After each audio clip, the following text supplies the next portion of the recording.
getting. Yeah, I got that. I gotta just get off my chest. I cannot miss it. Got last on my list and you next. Take it how you want it. I ain't famous like I want it, but I think I might just skirt off. Blow the speakers and turn up. Pop up. Go to church with my shirt off. Tell the Lord that I'm here now. I've been waiting for so long. I've been patient for so long. Breaking rules like there's no laws, and I did it for a long time. If you don't like me, take a ticket. There's a long line. Nice to meet me. I think the pleasure's all mine. They've been clocking me so long, I think they lost time. Ooh, you lost. What you mean? Woo! What you mean? Woo! And now I don't trust the so what you mean? Woo! Hold up. Whoa. What you mean? Woo! Don't know what you think it compare me to. Adrenaline popping, the blood'll be leaking and running. Yeah. I do what I do, I don't care if you like it or love it. Tell all of my I got a new girl. Wait. You tell the police that I'm the bank and I want all my money in hundreds. I'm tired of living on the edge. I want it, they gon' call the feds. I just bought it, cost an arm and leg. My mama told me take it back and get a job instead. Where's your common sense? Me and the devil got too much in common, I swear. Yeah. Born in the ghetto, I never had nothing to fear. Take it how you want it. I ain't famous like I want it, so I might just throw a hissy fit. Call up Cassie after she broke up with Diddy, yeah. I told Shorty if she talking, I ain't. And she gon' call her friends up and brag about we did. Whoa, I ain't in the talking, go chop off your lips. If I ain't in your top 10, go top 4 for bridge. My black boys, I boys that knock off your lid. I thought you gon' pop off, so hop off my. What you mean? I said, what you mean? Woo! Listen, I don't trust her, so, no, I said, what you mean? Whoa, I said, what you mean? Woo! You thought I was finished, you thought it was over. You thought I retired, you thought I went fishing with Kobe. I'm still as ill as considered as one of the coldest. Still a put a partner rapper here like Moses. I'm throwback like a molar roller. I'm cooler than a cup of yogurt. Black flag boy, truck soldier. I'm cool with laws and Ayatollahs. Rap gods like Klops and Olga. I'm King Kong, ain't nobody told you. Bankroll still. And Bobby Brown about to go get. Paul McCartney, I'm rich. I'm Muhammad Ali, I talk.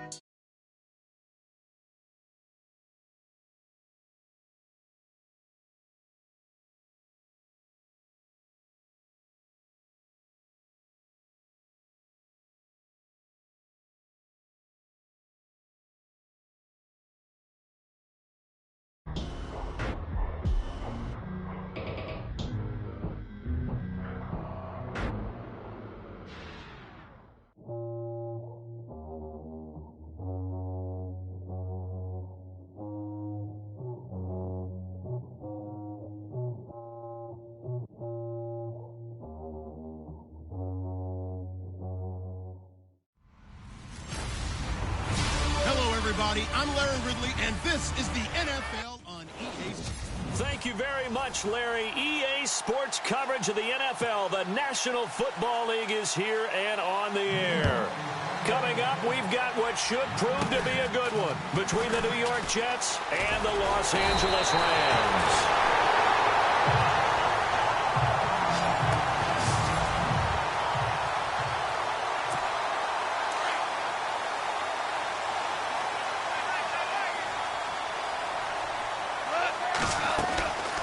First down, gone. And he's got his receiver. That's Sammy Watkins. Give him 9 there on the first down completion. In recent years, the slot receivers really gained stature in the NFL because they can do so many things.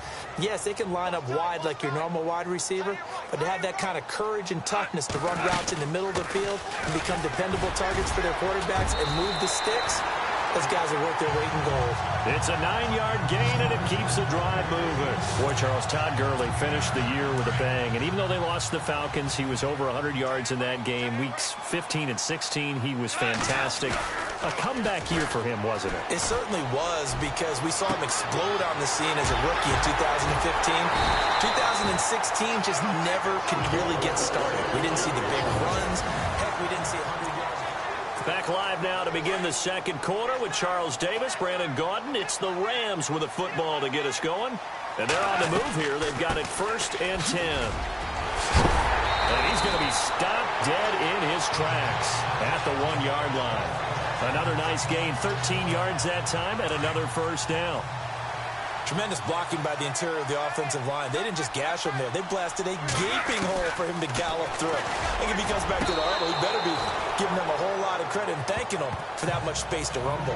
He was in search of his tight end, Tyler Higbee. That'll bring up 2nd down. Brandon, some of those windows to throw the football that exist when you're between the 20s, they don't exist when you're this close to the goal line. But as a former DB, I liked it closer. And he will score. Touchdown, LA. Todd Gurley taking it in. And the Rams are in for 6. And that touchdown gives them a touchdown lead before they attempt the extra point. What a great way to end the half. Yeah, great job to put themselves in front. And now you see on the sideline, special teams defense scrambling, saying we want to preserve this for the final moments of this second quarter. Zuerlein out now to kick this one away. And this will be a touchback as that sails over the end line.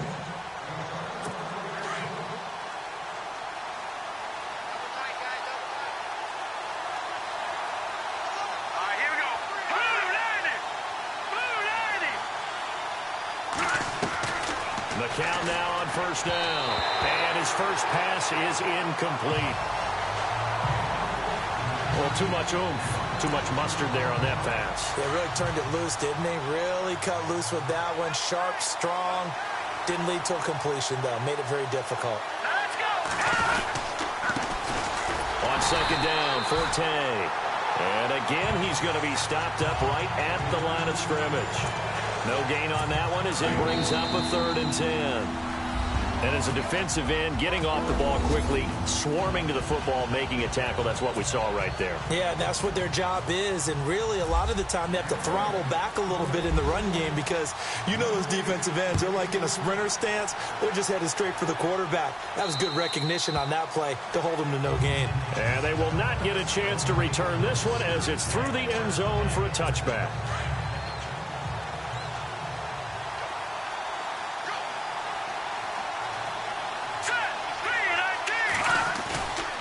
They start the second half with a run by Forte. And, the ball's out. Forte loses it. And the Rams have got it back. Well, they came out of the locker trailing. Not a good way to start this second half with their first drive. Can't imagine that the discussion at halftime encompassed this at all. In fact, I'm sure they talked about, okay, kind of wipe the slate clean, start the second half, and let's go out and play the way we know that we can. That's not a great example of it. They didn't envision that. Now here's a timeout defensively. Defensive timeout called by the Jets. It's just their first, so 2 remaining as they burn one here in this 3rd quarter. On 1st and goal, Gurley powering forward. Now the Jets are going to burn another timeout. And that's going to leave them with just 1 timeout remaining still in the 3rd quarter. We'll see if that comes back to haunt them. We'll be back.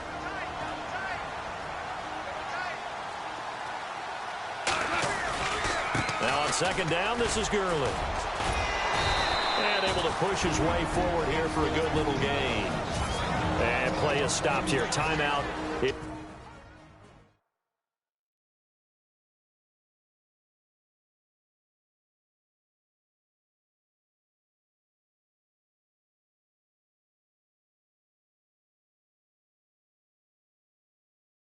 It's the defense calling the timeout here.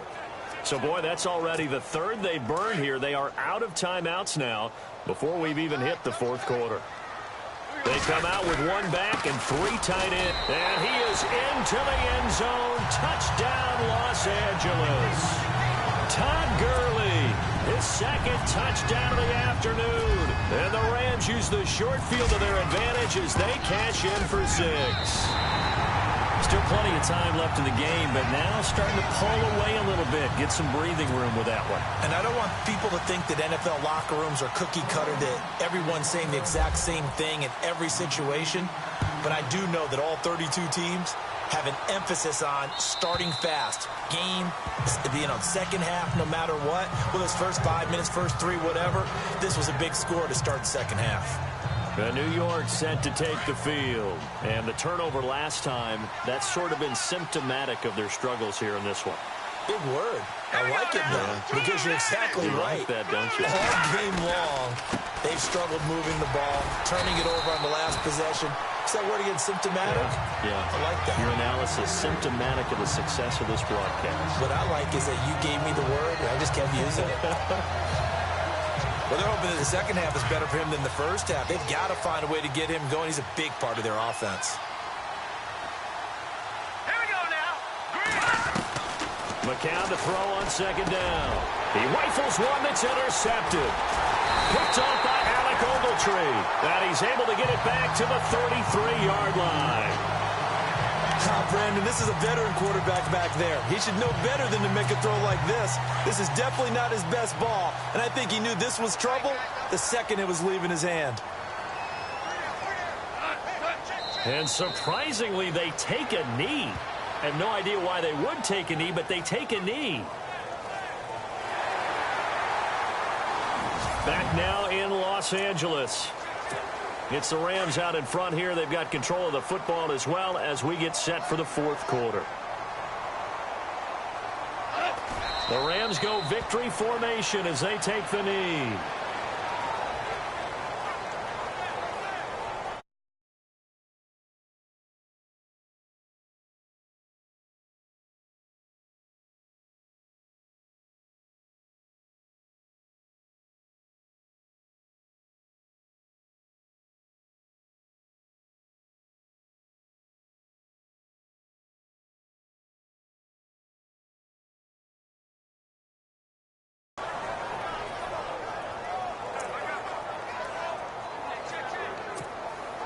And defensively, a dime look here. 6 DBs on 3rd and 12. No surprise at all.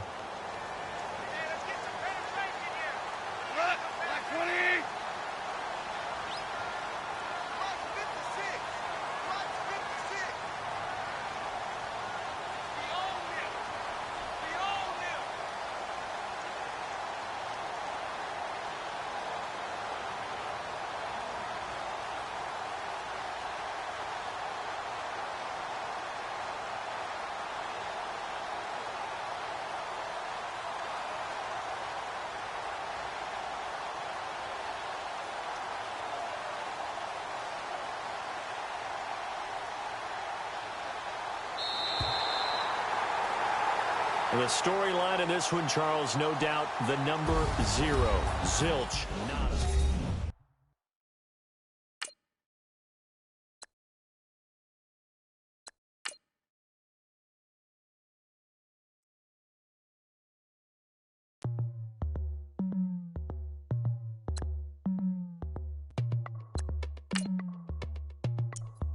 As we go on.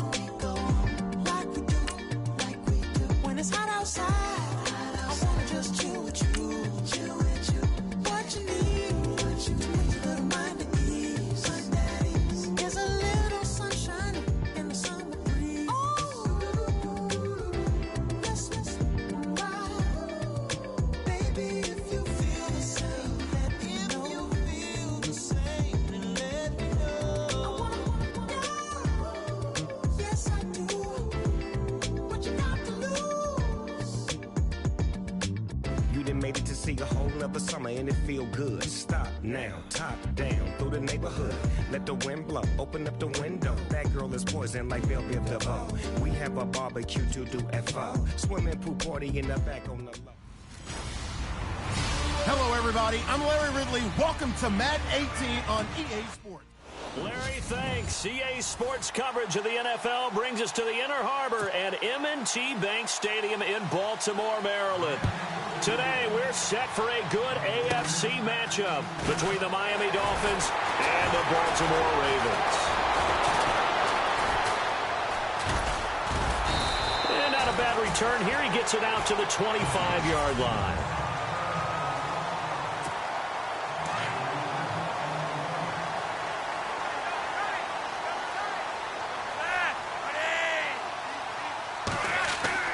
On first down, Flacco. And he's got the veteran here. It's Mike Wallace. Oh, now he bowls him over. And they're going to get this one all the way out across the 45. 23 yards on the play. One of the selling points of the in route is it gives the quarterback a really nice sight line to his receiver and almost on a direct shot able to throw the ball into the middle of the field and have a great chance of success as they did on that play. And he gets this one all the way down inside the 20-yard line. That one good for 33 in the first. And that's something that's been lacking in Baltimore's running game the last few seasons, the ability to really hit. Second quarter now. Brandon Gaudin, Charles Davis with you. It's the Ravens who have the football, and they've got it here with a first down. Now Flacco. This is caught. And he is into the end zone for a Baltimore touchdown. Benjamin Watson from 19 yards away. And the Ravens take it all the way down the field and score on the opening drive. Could not have scripted it any better. And many offenses do script their opening possession on offense. They followed that one perfectly. Took the ball right downfield and scored, giving energy not just to the offensive unit, but to their team overall. Here's Tucker now out to kick this one away.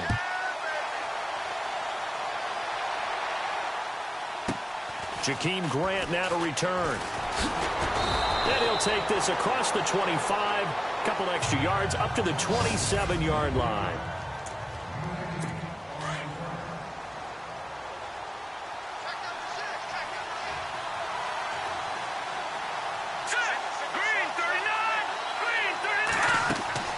Throwing now, Cutler on first down.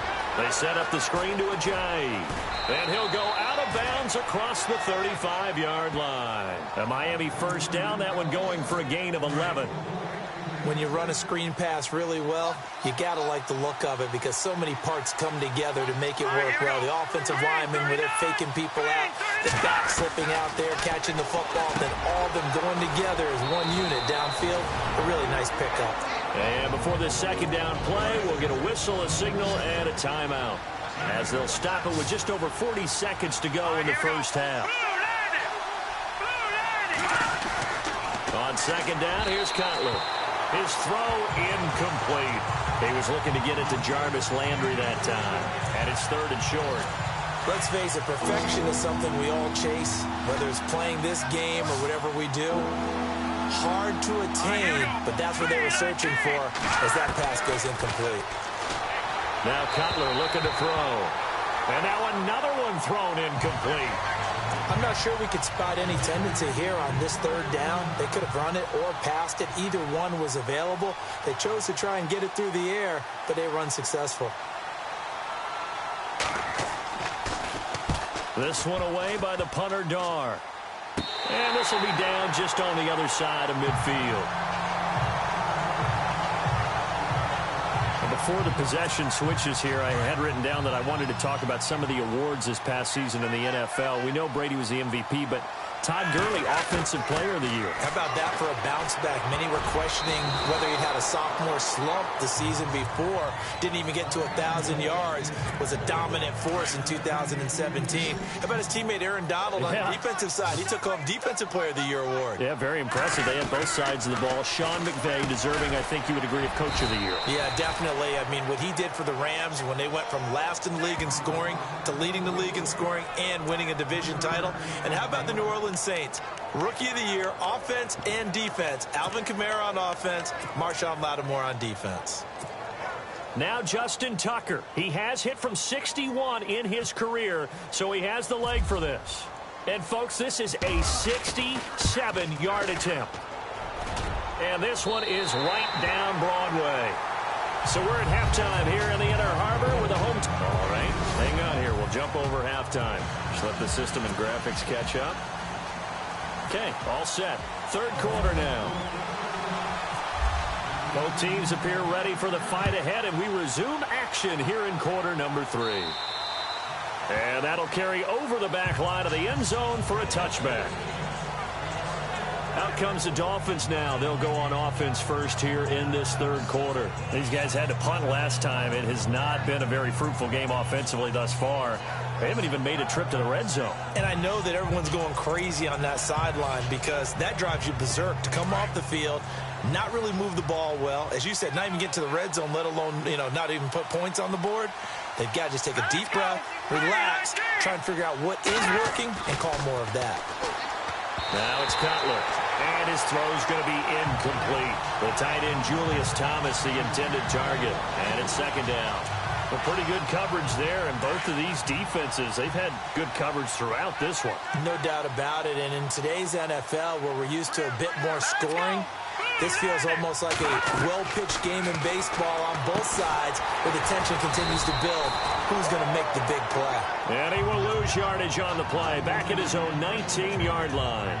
Call it a loss of 6 on the play. And they're going to be staring at a 3rd and long here. And that screen there on second down certainly didn't develop how they had hoped. Is that one they should have even tried, or is that one the quarterback sticks in his pocket? I think the latter. I like what you said there, because trying it is one thing. We can second-guess just about every call. But in this case, when you realize that... And he goes down. The Ravens able to get to him. Well, they went with a nickel. They throw in an extra defensive back. Coverage was very good. Yeah, it was exactly as you would expect. A passing down. You bring in the nickel package. Just as you described, the coverage was excellent and allowed one of their linemen to end up getting to the quarterback.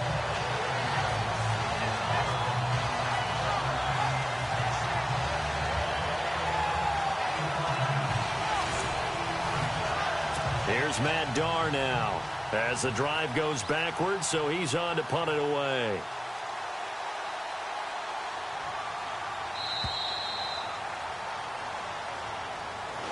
Back now in Baltimore. It's Dolphin football, but they trail here as we get set for the 4th.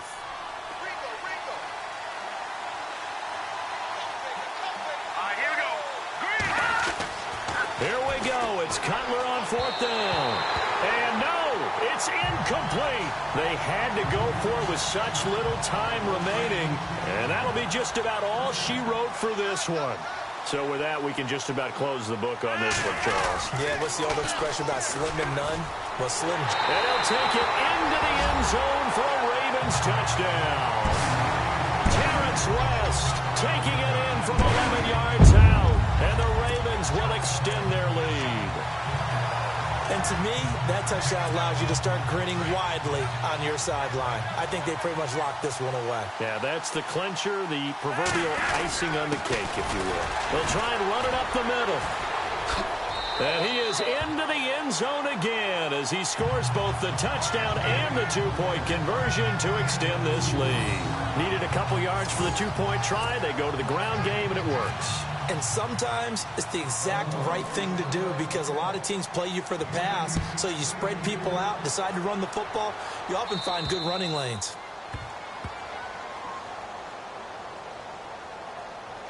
Free kick out of bounds.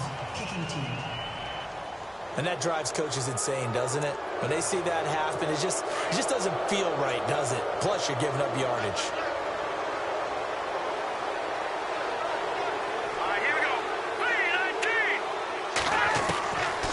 First down, it's Cutler. Got a man open. That's Devontae Parker, complete. And all the way in for a Miami touchdown. Devontae Parker, 60 yards. And the Dolphins are able to draw a bit closer. And yeah, that touchdown counts for their team. Oh, they get to the football. It's blocked. But he doesn't get far. They're able to stop him. And after all that, the extra point attempt unsuccessful. Well, that drive wasn't a case of wanting to put points on the board. It was needing to, having to, and they didn't get it done. Yeah, didn't get it done, and now you look at the situation and the point differential, 2 scores, pretty much game, set, match. How about the takeaway, though, huh? How about those defensive guys?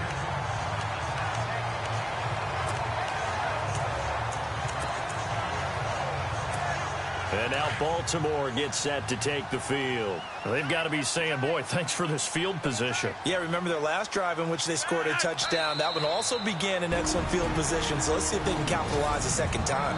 Now the Dolphins are going to halt the action here. It's a timeout. It's just their first. They've got 2 more to use here in the final stages.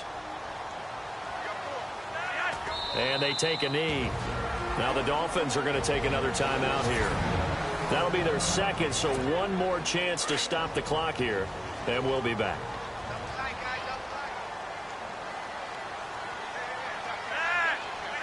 And they will take a knee here. And now we're going to get a timeout here called by the defense. That'll be their 3rd and final stoppage here as we step aside. And now before they run this 4th down play, we're going to get a timeout. It's just their first. They've got 2 more to use here in the final stages.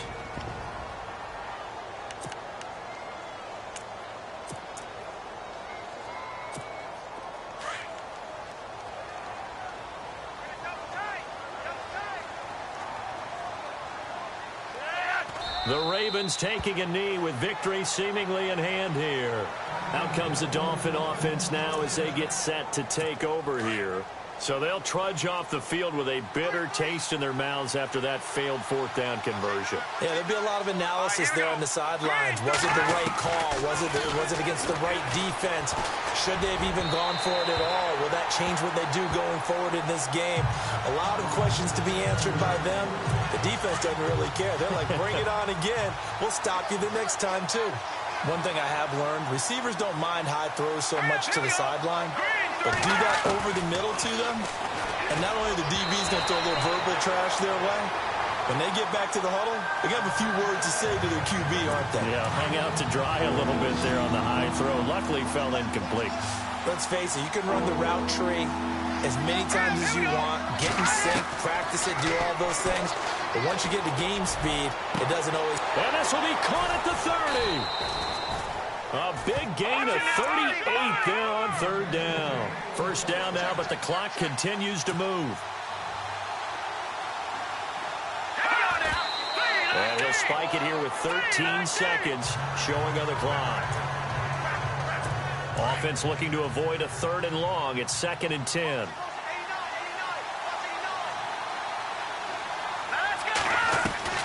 Cutler to throw again. Incomplete, and we're down to 8 seconds now. The Dolphins on 3rd down, just 1 for 3 thus far. This is 3rd and 10.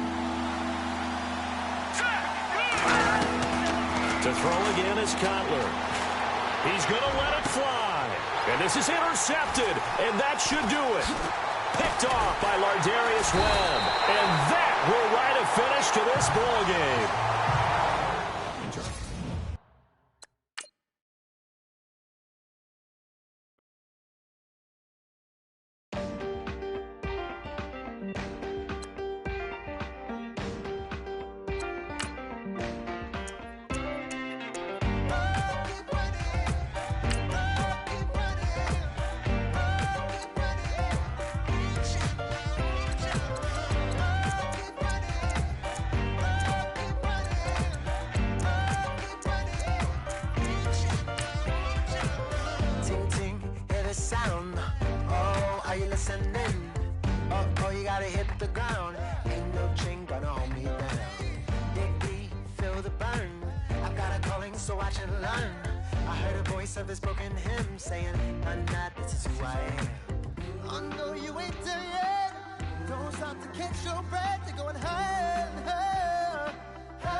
Thank you, Larry. And yes, snow in our nation's capital. That's the story as we join you from FedEx Field here in Landover, Maryland.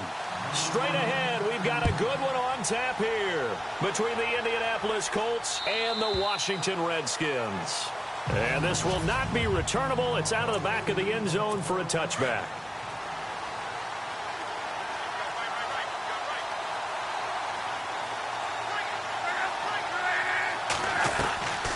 first down. Luck.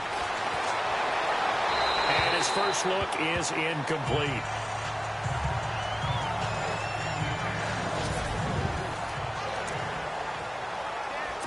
Ten yards still left on second down.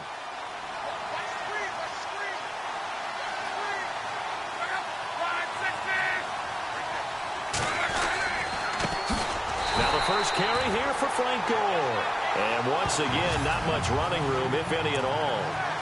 Call it no gain on the run there, and now they'll be looking at a third down.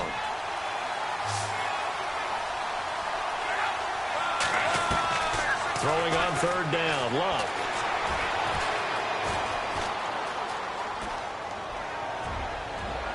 And this is going to be incomplete. And that's a great opening series defensively. You force what should be a 3-and-out on your opening possession. And great coverage there on third down to force the incompletion to set up fourth. The punter lock out there now. Colts come after it, and they block it. And he will score. Touchdown, Washington. Partners, you well know every block punt wasn't necessarily a called block. Sometimes the guy just finds his way back there. Doesn't matter. The play happens, and that one turned into 6 points because they handled it so well after the block.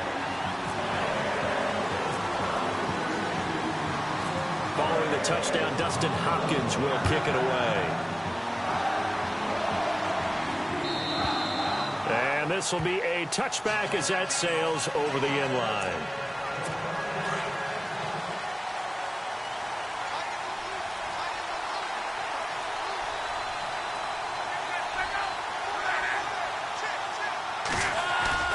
Now a play fake here on first down. And his first pass here is going to fall incomplete. Philip Dorsett, the intended receiver. And that'll bring up second down. Had the right idea there, trying to throw it to the sideline, but he led him just a little bit too much, trying to get it out to his receiver. Ends up falling to the ground, incomplete. Second and 10, Luck again. Now a hit, and Luck lost the football. It's out, and the Redskins scoop it. And now running right through it. And he's going to return it to the 21-yard line. Thank goodness for heaters up here. And thank goodness I don't have to carry the football in this game. It's January. It's cold out there. Trying to clutch the football and absorb the hits, not easily done. Yeah, we saw a product of the elements right there. And he'll be taken down as that will take us to the end of the first quarter of play. And they've got it here with a first down. Red zone opportunity.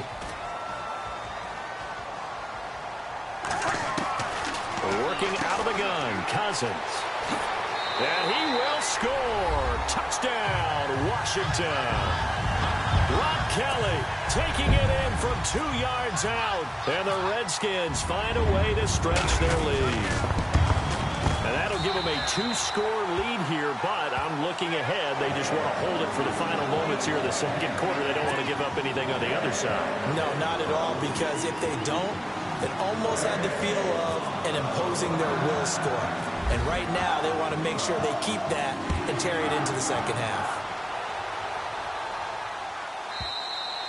And they will not get a chance to return this one as it's through the end zone for a touchback. CD, I want to get your thoughts on some potential free agents this offseason before we change the possession here. Now, caution, many of these guys could be re-signed, I know, but who are some of them? Kirk Cousins is one. Yeah, we're talking about difference makers. Kirk Cousins at the quarterback position. He's going to be coveted around the league by quarterback-needy teams. Case Keenum had a big year. Could he move? But how about running backs? Le'Veon Bell, Dion Lewis, some pass catchers, Jimmy Graham, Jarvis Landry, Sammy Watkins. And about the guy who goes and gets quarterbacks, DeMarcus Lawrence had a monster year for Dallas last season. Yeah, a lot of big names that could be out there as free agents. Here's Luck. Over the middle, and it's incomplete. He was looking for Dante Moncrief that time. And that takes us from second to third down. I tell you, Brandon, this defense is playing with some confidence. Haven't allowed a point yet. Flying to the football. I'm telling you, it's almost 11 to the ball on every snap. Another nice job there to force an incompletion. To throw is Luck. Now a hit, and Luck lost the football. It's out, and the Redskins scoop it. And he gets it back into the end zone.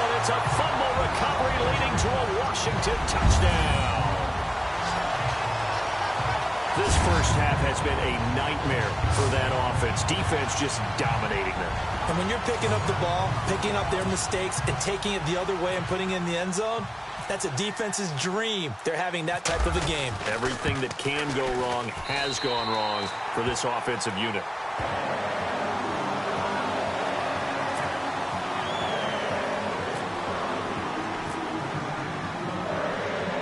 And you can bet they're preaching two hands on the ball here as the kick's away following that fumble return.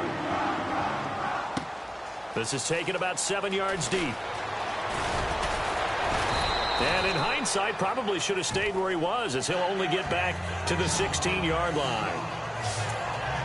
Well, the Indianapolis Colts finished 3-13 in 2017 as their offense comes back out onto the field.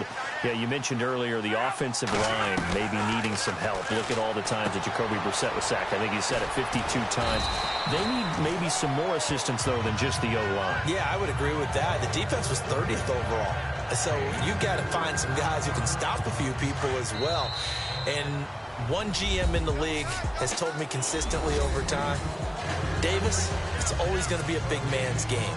They need some big people to fill those roles and start to help this team out. You mean literally big people? I'm talking big people, offensive, defensive linemen, to help them transform.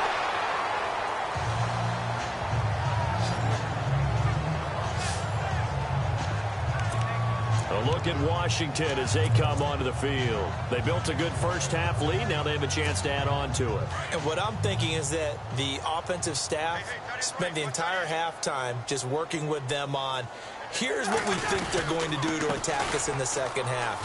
Nice first half that we've had, guys, but be prepared for some change-ups. We're going to see them when we kick it off in the second half. See how they handle any adjustments that might be made defensively. And a nice carry there of 15 yards. And that's a good sign right there as we start the third quarter. Because in the first half, not much space to run the football. And as we go into the half, we often think to ourselves, all right, what's the adjustment? What do they have to do? You know what a lot of the adjustments are? No adjustments. You know the game plan, been working on it all week. Maybe a little tweak here or there, a little bit better blocking, and now you're establishing the running game.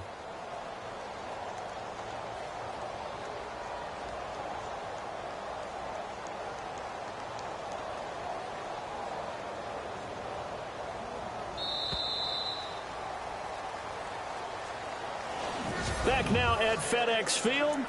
A lot of happy faces in the crowd at this point as their guys have a big lead here to start quarter number 4. They'll keep it in the hands of Kelly. It's a 6-yard gain on the ground, and that'll make it 2nd and 4. Good gain there on first down. It keeps them in a running situation probably. They did everything right on that play, didn't they? They got the leverage up front, good blocking. Nice hole for him. Ends up picking up nice yardage. Stays in bounds to keep the clock rolling. They are in charge of this scenario right now. They want to stay that way. And not in any rush offensively. And he's taken down, but not before reaching the 10-yard line. All told, it's an even 30 and a first down. And, Brandon, this is where it pays to have a big back who can take over a football game, especially in the fourth quarter when you've got the lead. Your ability to not just wear people down, but close games out. Defense still with 3 timeouts. We'll see if they want to use them here as the kneel down comes.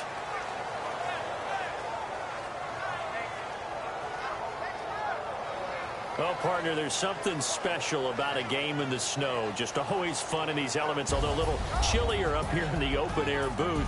The only thing that's not fun is that we got the...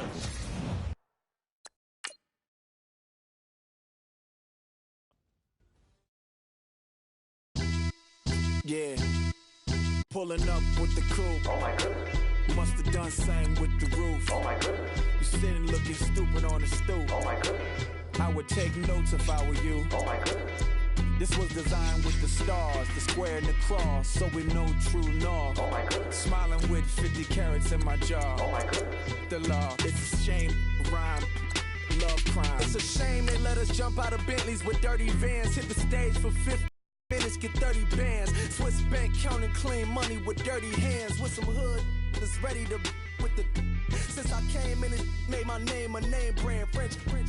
Paris clubbing like a caveman. We threw up the pyramids, now they say we Illuminati. I'm a tsunami, what the is a little yachty. No blood diamonds, I rock gold like a king. Jewelry so cold, made them blow the nose off the Sphinx. You think I'ma be some type of role model? I go full throttle, desperado, that's the motto.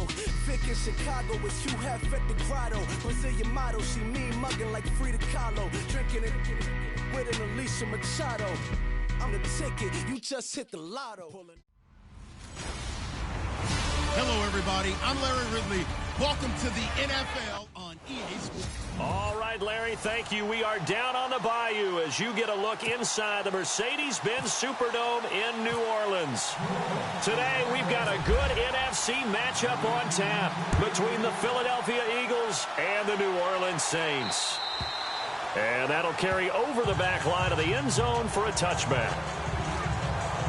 The Super Bowl champion Philadelphia Eagles, here comes their offense. And you know that this team, that city, Charles, certainly enjoying their first Super Bowl title. Fly, Eagles, fly. On the road to victory. I can't exactly. sing. All of us know the song now. But as they look forward, everyone wants to talk about, oh, well, Foles is the MVP. Do you put him back out there? Wentz, what do you see at the quarterback spot? If Carson Wentz is healthy, I see him taking the first snap of the year next year. But they have to hedge their bets with a knee injury. Nick Foles still under contract. People may be interested in it, but if I'm the Eagles, you got to come with a big ransom to try and get Nick Foles off of my team.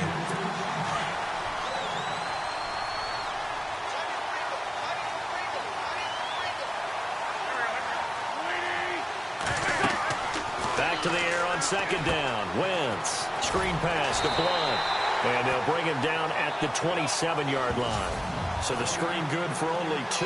Now it's third down. An early tough test on the opening drive. This is 3rd and 8. Working from the gun. Wentz. Jeffrey breaking the tackle. Oh, he got position on him, and he pulls it in. A good pickup there at 22. Well, that's exactly why you go and get Alshon Jeffrey from the Bears. When you're able to throw it up like that, forget 50-50 balls. What is that more like? What, a 90-10 for him? That's what he calls them. He is going to wind up losing yardage here, as that will take us to the... Back live with Charles Davis. I'm Brandon Gaudin. It's the Eagles with the ball here to begin quarter number 2, but they face a 2nd and long to start things out. Now Wentz. And he finds his tight end. It's Ertz. And he'll be brought down right at the 45-yard line. And now the Saints are going to take a timeout on defense. It's just their first, so they'll have 2 remaining here before we get to halftime. Wentz going to throw. Nowhere to go here. He lost the football. The Saints say they have it, and they do. And this is something that you know that they're emphasizing, you know they're working on, but it has to improve. Carson Wentz lost 14 fumbles as a rookie, and the NFL is just different. When you're in the pocket, you're always at risk of that ball being jostled out. And if memory serves, those 14 fumbles tied with Carson Palmer for most in the NFL. A gain of 6 there on first. 2nd down now after the pass completion. Working from the gun, it's Breeze. This one complete to Ingram. A solid gain of 15 yards and the sticks move. Everyone's got to be able to catch the football. Doesn't matter what position you play, but if you're on offense, be aware a ball may come your way. On first down, Breeze. And it's caught. And he is into the end zone. Touchdown, New Orleans. Ted Ginn. A 12-yard touchdown grab. And the Saints are able to cash in for 6. Coming into the year, Breeze, 465 touchdown passes, add another one to the total. You know, it's funny, I just talked with his college head coach, and he told me that when Drew was a sophomore at Purdue, they weren't sure he was truly the starter, even though he started the opening game, and he made a play early in that one, where the coach got on the headset and told the rest of the staff, well, fellas, we found our quarterback. Now we got to make sure we find the rest of our team. Breeze hasn't looked back since. And he'll get across the 20 before he's brought down at about the 23-yard line. Eagles will take over here in just a second on offense. And Charles, as you look back to the Super Bowl title run that they just had, what were some of the moves that made that possible? I'll keep it on the offensive side of the ball because I thought their front office did a fantastic job of having answers in case things happen. Carson Wentz goes out. Well, they had signed Nick Foles to back him up. That worked out pretty well. Getting Alshon Jeffrey as a weapon outside to help them in the passing game. Darren Sproles gets hurt at running back. Corey Clement was signed as an undrafted free agent. He filled in well, and they traded for Jay Ajayi. And how about Jason Peters losing the all-world left tackle? And Halapoulivaati Vaitai, who they drafted the year before, filled in quite capably. They had answers for everything they needed.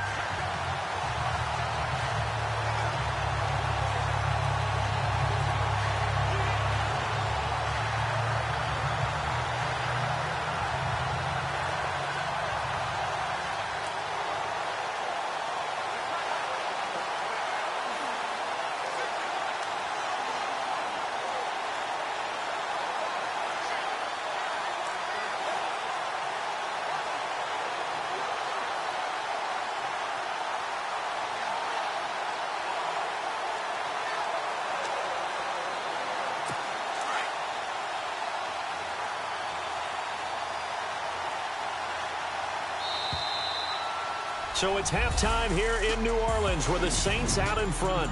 As we send you on over to Orlando, where we'll check in with Larry Ridley. He's got our EA Sports halftime report. Larry? Okay, Brandon, thanks, and welcome everyone to our EA Sports halftime report. A lightning quick halftime. These guys hardly made it to the tunnel. So both teams have their marching orders, and we'll get going again here in quarter number 3. So a very short kick here. This will be taken by one of the up men. And they're going to wind up with pretty good starting field position as they get it up past the 35. Now the Saints offense, they get ready to go back to work here. They have the lead. Now they'll be looking to extend that lead. And this is where I enjoy talking about one of my favorite subjects, tendency breakers, or counters as I also like to call them. You've done things in a certain way in the first half, and they've had ability to see what you've done. They're going to make their adjustments. So guess what? You adjust yourself and try and stay ahead of the pace because you are looking for some separation in this ball game. The adjustment to the adjustment. Without a doubt. Show them one thing, hit them with something else. And taking it across midfield and inside the 45. And the Eagles are going to go ahead and take another timeout. And that's going to leave them with just one timeout remaining still in the third quarter. We'll see if that comes back to haunt them. We'll be back. First down, here's the run with Peterson. And play is stopped here. Timeout. It's the defense calling the timeout here. So, boy, that's already the third they burned here. They are out of timeouts now before we've even hit the fourth quarter. On second down, Peterson. Adrian Peterson off to the races. The 20. And he gets this one all the way down inside the 15, just shy of the 10. A big run there, 29 yards and a first.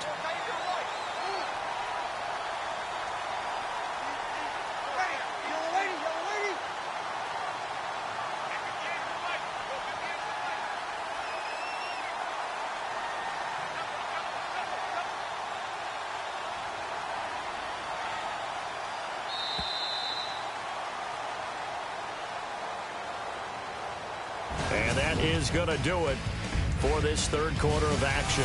We'll return with more after this break. You're watching the NFL on EA Sports.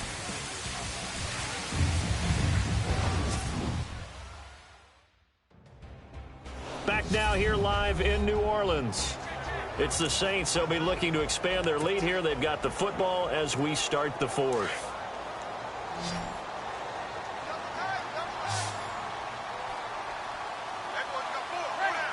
The Saints in victory formation now as they'll take the knee.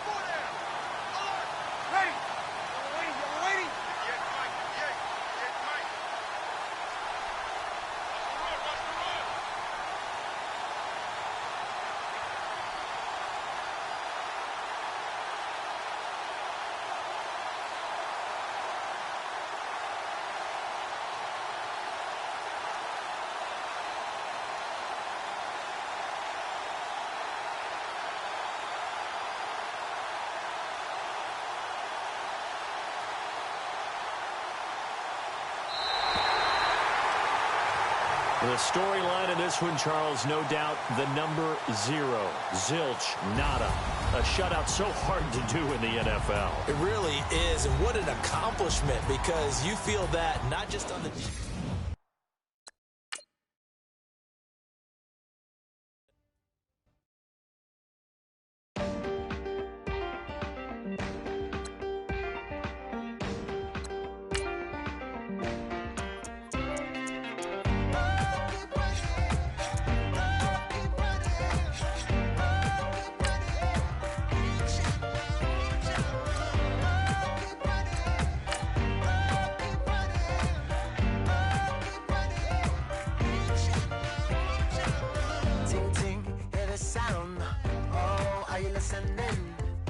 Oh, you gotta hit the ground. Ain't no chain gonna hold me down. Dig deep, feel the burn. I've got a calling, so watch and learn. I heard a voice of this broken hymn saying, "None that this is who I am." I know you ain't there yet. Don't stop to catch your breath. You're going higher and higher, higher and higher. Let go, set me free. Got the streets all I need. We're going higher and higher, higher and higher. Hello, everybody. I'm Larry Ridley. You're tuned in to the NFL on EA Sports.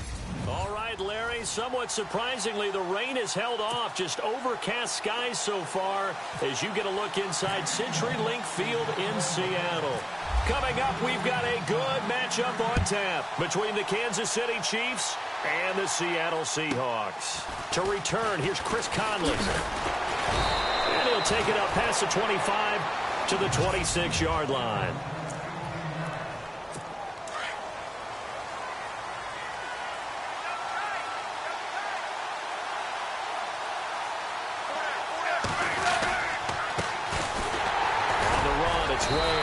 And he powers his way up past the 30. 5 yards is the tally on first down. That brings up 2nd and 5. So 2nd and medium, 2nd and 5 now.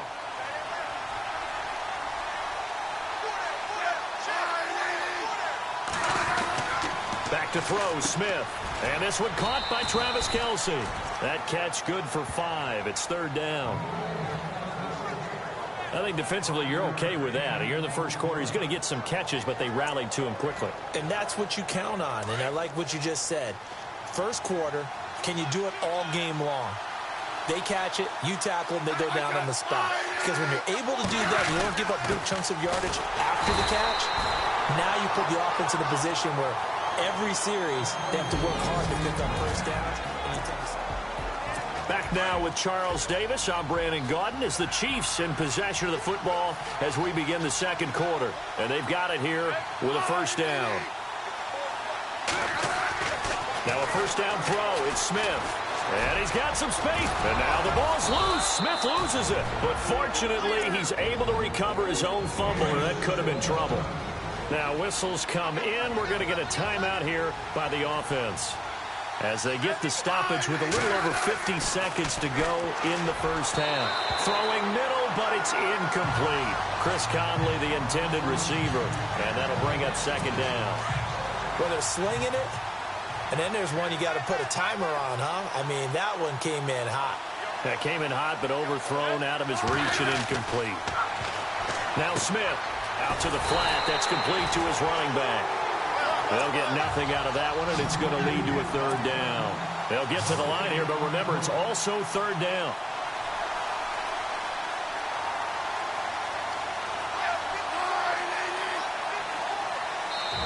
And now the Seahawks are going to take a timeout here on defense. It's just their first, so they'll have 2 remaining here before we get to halftime.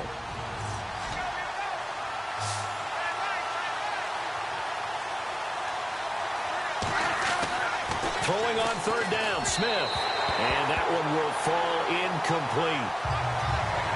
Clock here now just under 30 seconds to go in this first half. That's really nice coverage there. I'm not sure he would have gotten to the first down marker anyway. But boy, oh boy, did they blanket him. Yeah, short throw, but he really didn't have many options. Had to force it in. Well, he didn't have to, but he chose to force it in somewhere. Incomplete. Yeah, now brings up 4th down.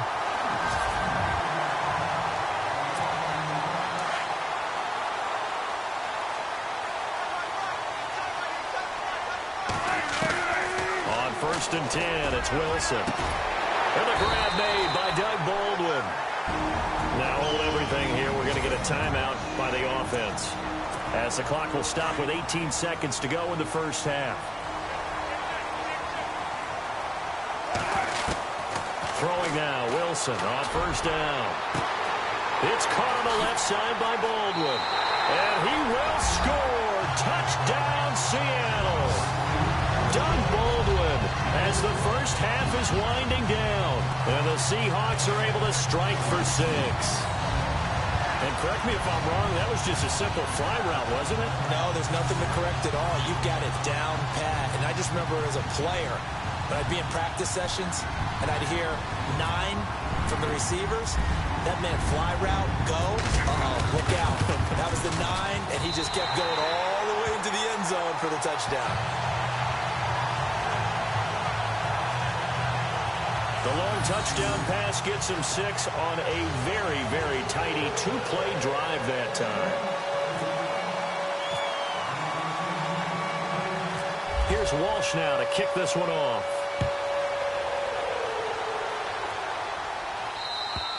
And this will not be returnable. It's out of the back of the end zone for a touchback.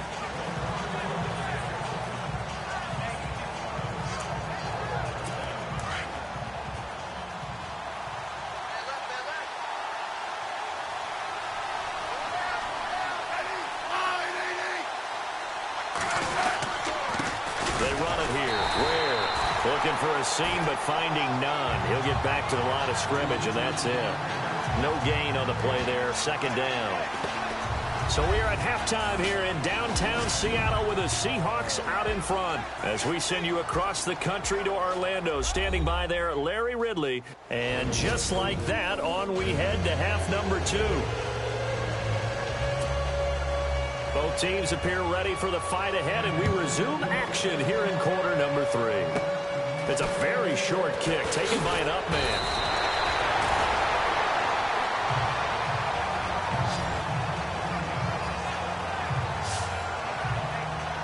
Time for us to spotlight Doug Baldwin. Pretty good game for him so far. I guess he's still got time here to make this a great game, but so far, he's been solid. I like where you're going with that, because it has been pretty good, but there's always that hint that things can really escalate for him.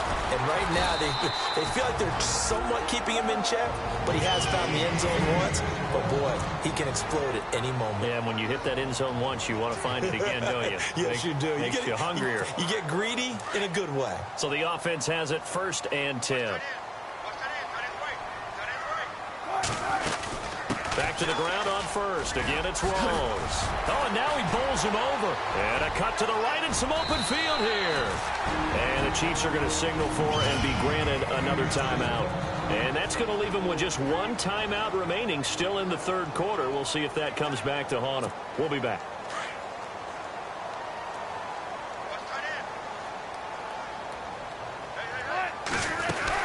First down, this is Rawls.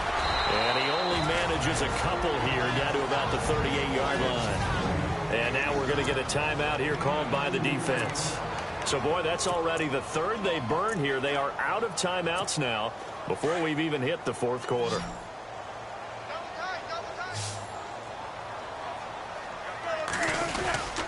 On 2nd down, Rawls.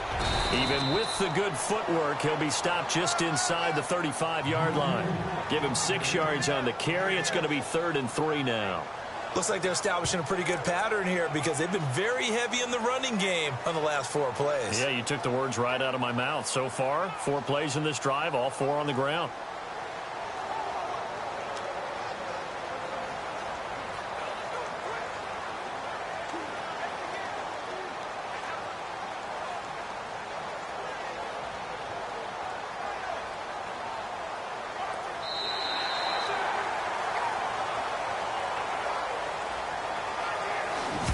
Is going to do it for this 3rd quarter of action.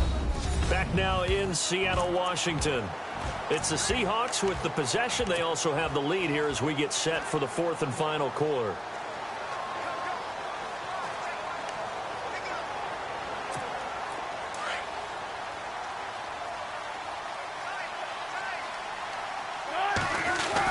They run with a power back. Rawls.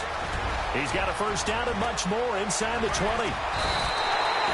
A big pickup there, and without question, that should be more than enough to wrap this one up. We can talk about bend but don't break all we want, but the defense now, we're going to find out just how flexible and pliable they really are. Can they bounce back after that type of a run, that type of momentum against them, and find a way to slow down this offense?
The storyline of this one, Charles, no doubt the number 0.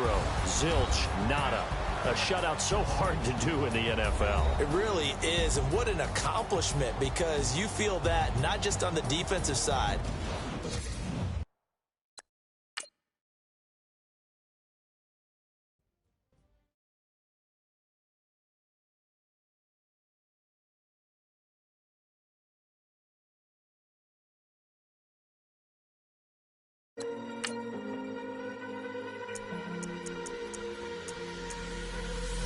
Falling too fast to prepare for this. Tripping in the world could be dangerous. Everybody circling as vultures. Negative, nepotist. Everybody waiting for the fall of man. Everybody praying for the end of times. Everybody hoping they could be the one. I was born to run, I was born for this. Whip, whip, run me like a racehorse. Pull me like a ripcord. Break me down and build me up. I wanna be the slip, slip. Word upon your lip, lip. Rather that you rip, rip. Break me down and build me up. Whatever it takes.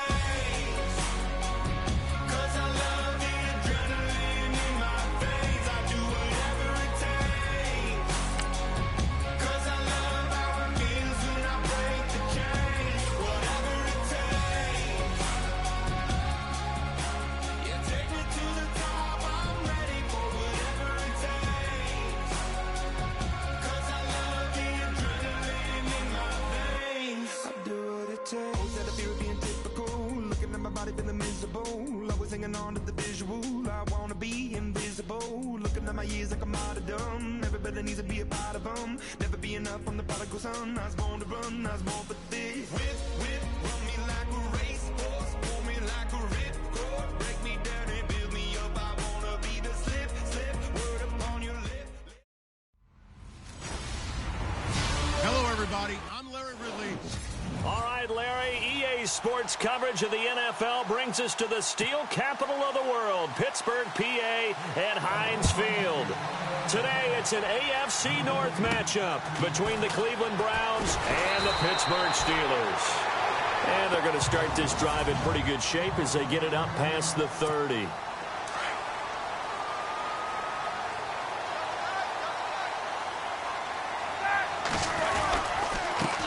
Here's the first carry for Le'Veon Bell. To the 40 and no further. The razzle-dazzle, though, got him a couple extra on the play. 7 yards on the pickup there, and it'll leave him with a 2nd and 3. That run right there was an offensive line coach's dream, wasn't it? Guys picked up all of their assignments, created a nice gap for the running back to get through. Pick up 7 yards. Yeah, he's probably chortling on the headset right now saying, we got it going, boys. Let's keep it going. A Steeler first down, Roethlisberger to Bryant.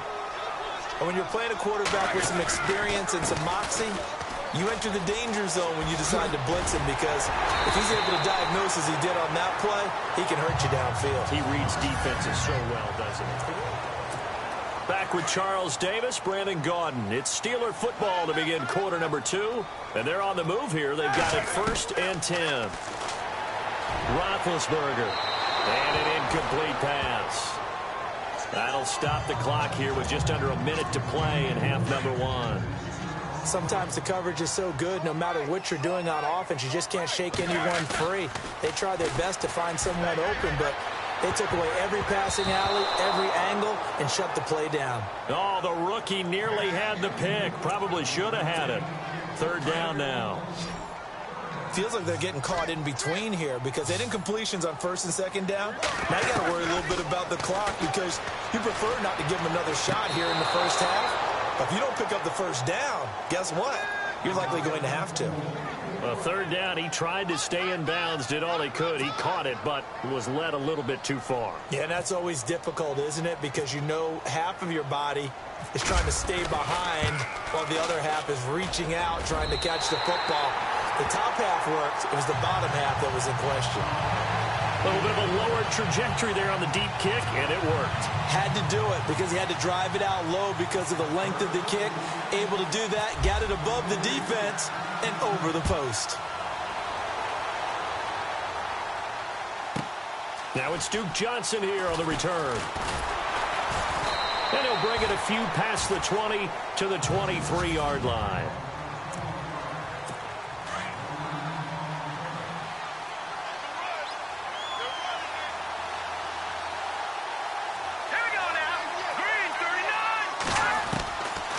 First and 10, here's Kessler.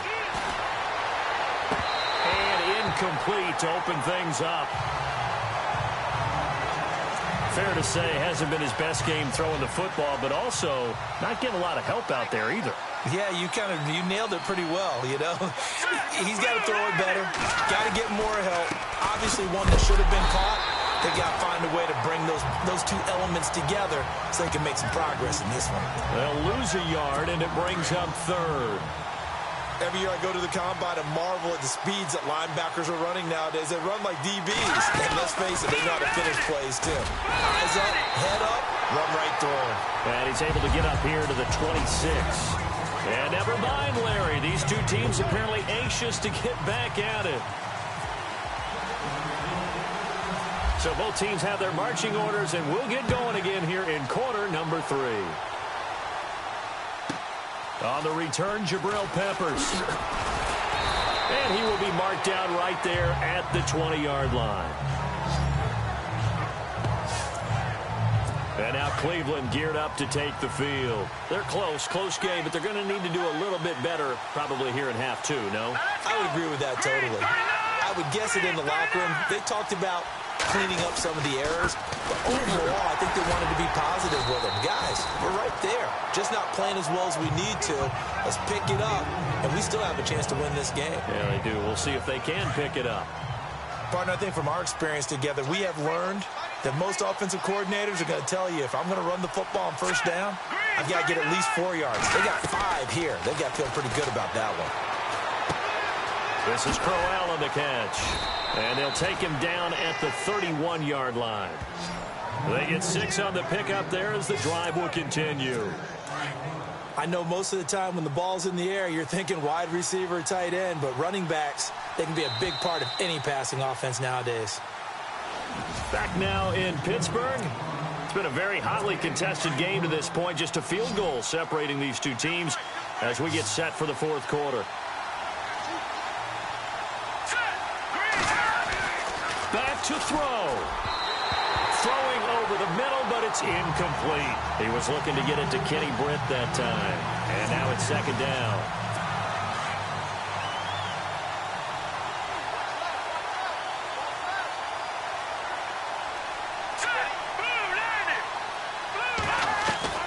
He'll look to throw. Looking middle, and it's incomplete. Isaiah Crowell, the intended target. And now it's third down. And on third down, a nickel formation here defensively.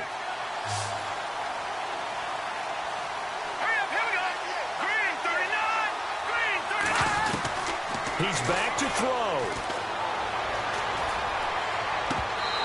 And that will be incomplete as well. He was waving his arms, wanted the football, but he dropped it. And that reminds me of the story you told me from your days at Tennessee. We don't need to mention the other guy's name, but when he dropped an open pass that you blew coverage on, what did you say to him? Yeah, it's really not right since I blew coverage, but since he dropped the pass, I said, well, maybe next time he'll just walk it out here and hand it to you. Would that be easier? He wasn't real thrilled with that. It's cold-blooded. Cold-blooded. And they get 28 yards on that one. Back to throw. Oh, no, he lost the football. And it'll give him a fresh set of downs. Now whistles come in. We're going to get a timeout here by the offense, as the clock will stop with just under 30 seconds left to go. They'll look to throw. Nowhere to go here. He lost the football. And it looks like Steeler football. It is.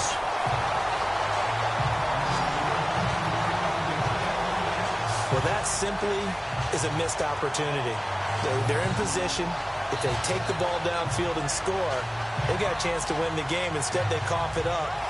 I don't think next week in practice is going to be a whole lot of fun for him. On the other side, no bigger time to force a turnover when you've got that small lead. Yeah, and when you look at it from the offense's perspective, taking care of the ball is so important. I know they're going to have all kind of ball security drills in practice all next week.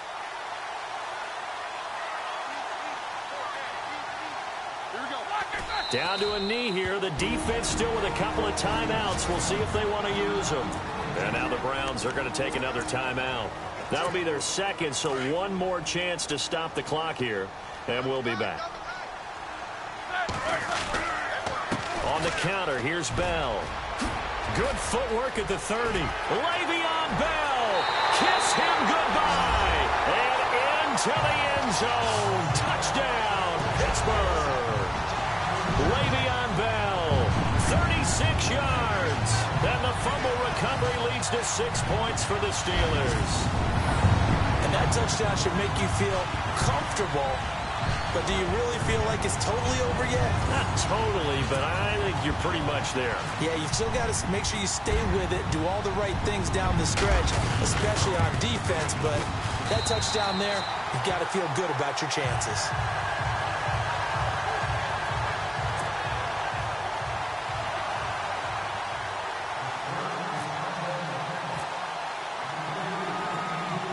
Boswell on now to kick this one away. This will be fielded at the 6. And he'll take it a yard or so past the 20, call it the 21-yard line.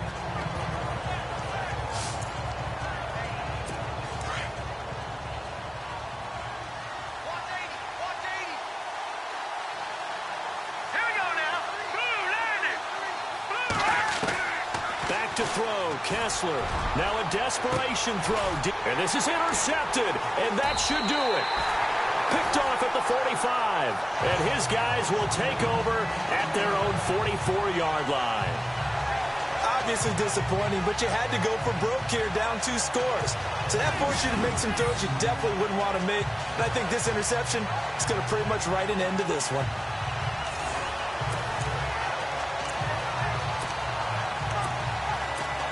And barring something unforeseen, this will be the last play of the game. The D can only stop it one more time as they take the knee. And now we're going to get a timeout. Somewhat pointlessly called with 3 seconds to go in a game that's already been decided. And they'll indeed take a knee. The storyline of this one, Charles, no doubt the number 0. Zilch, nada. A shutout so hard to do in the NFL. It really is. And what an accomplishment, because you feel that not just on the defensive side, but as a full team. There's a lot of pride that goes into shutting out an opponent. And how about that 0 on the scoreboard for them going along with those...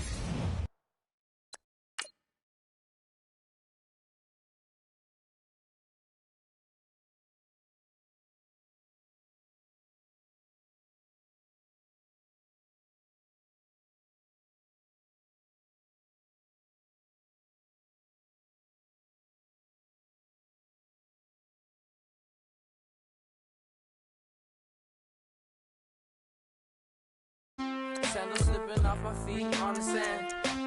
Counting up the bills with my dominant hand. Yo, choose up.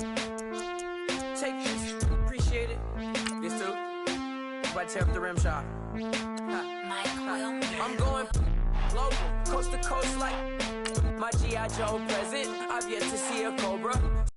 My rocker got me sipping club soda. Some bombs never go off, some stars never blow up. I'm pitching in, never in the dugout.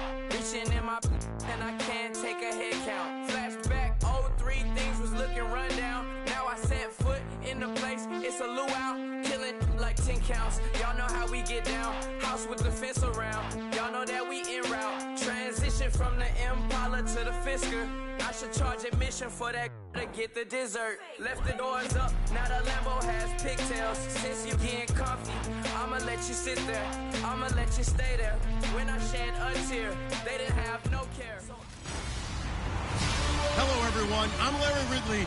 You're tuned into the NFL on EA Sports. Two quarterbacks of the defense will be... All right, we appreciate it, Larry. It's our exclusive coverage of the National Football League on EA Sports. Today, we're set for a good AFC matchup between the Kansas City Chiefs and the Houston Texans. And they're going to have really good starting field position here as that's taken up close to the 40.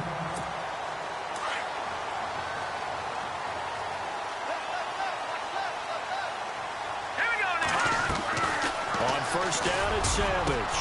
He's got it complete to Braxton Miller. And he'll be taken down, but not before he gets into enemy territory. A fresh set of downs on a gain of 13 there for the Texans. Tom Savage took over as a starting quarterback late in 2016, but got hurt, unable to play in the playoffs. But he's back entrenched as Bill O'Brien's #1 QB. Starting 2017, but Deshaun Watson, their #1 choice, lurking in the wings. On the right side, this is Miller. Brought down, but after we saw a flashy little move, stopped short of the 40. It'll be a gain of 6, and that'll make it second down.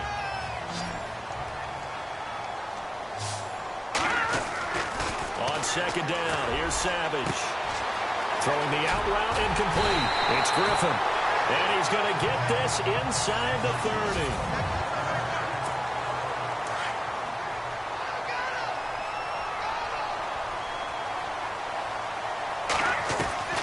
On first down, Savage. Completion left side to Miller. Still fighting. And he's in. Touchdown, Houston. Braxton Miller, 29 yards. And the Texans are in for 6. Well, that's how they envisioned to get the football to start the game and score. And I don't know if that was scripted. Was it an audible? Or was it just a play call that they had in their pocket? No matter what, they had the right call on against the right defense, and they end up in the end zone. Nick Novak on now for the extra point.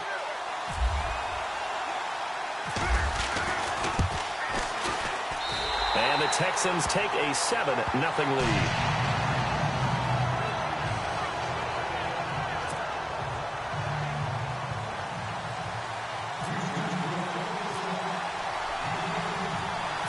Novak out now to kick this one away.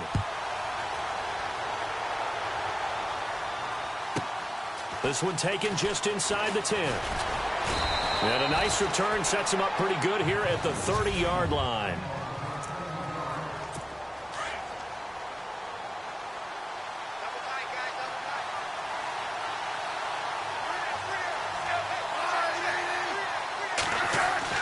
On 1st and 10, Smith.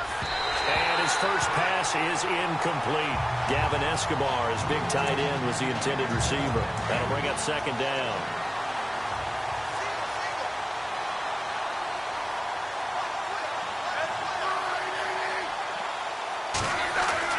Second and 10, Smith again.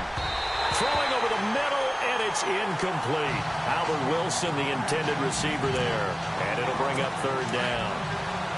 Third down here for the offense after the incomplete pass.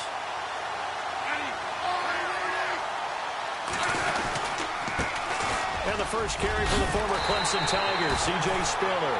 And he'll be brought down right around the 37. It'll be a gain of 7, but I'd imagine we'll see the punt team here on 4th down. Another down on the scoreboard, but the urge to go for it is almost irresistible here on 4th and short. Yeah, I know they're on their own side of the field. I was going to say. Normally, I would say punt the ball away, but I'm feeling it. I say go for it.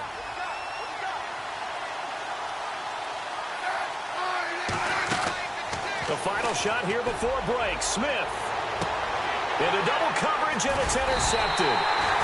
Picked off around the 27. And they're going to set up shop at the 27-yard line. And okay, so much for our halftime break. Apparently we're going to get right back to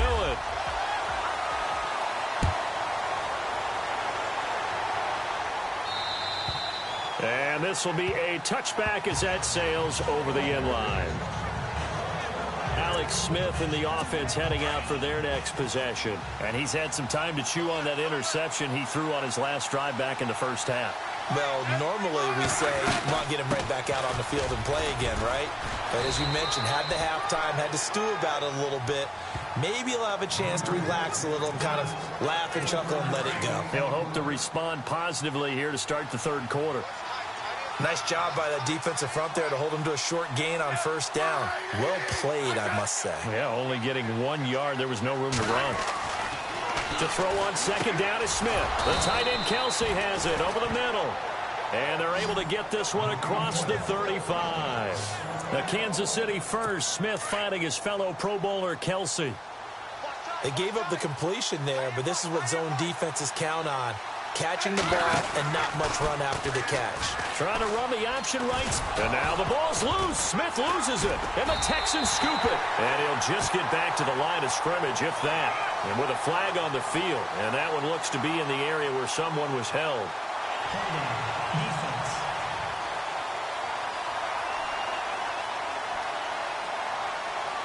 Of course, they have the option, and they choose to not take the penalty. They like the results of the play that they just ran. Back now at the home of Super Bowl 51, NRG Stadium in Houston. It's the Texans in control of the football and leading this game as well as we start the fourth. Now a play fake here on first down. It's caught. It's Miller. Past the 20. And he's across for the touchdown. And in the final minute, that should just about seal it. Getting your back involved, what's the importance there in the passing game? Well, oftentimes you can create mismatches because who's going to cover him? And you get him into space, which is where he likes to operate with the ball in his hands. Oftentimes makes people miss, gets that run after the catch, and off he goes. And into the end zone. And it's good to make it 14-0.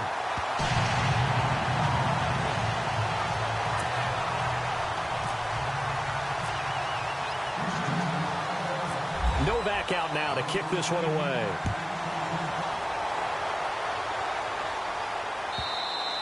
And they will not get a chance to return this one as it's through the end zone for a touchback. And now here comes Kansas City. And they had the fumble last time that led to a touchdown. That's a no-no. We'll see what they do here this go-around. A big no-no. Put that in capital letters. Turning it over, the other team takes it down and scores. That can be a deflator for a football team. Now it's up to the offense to get back out on the field and pick things up. They're out there. We'll see if they can pick those things back up.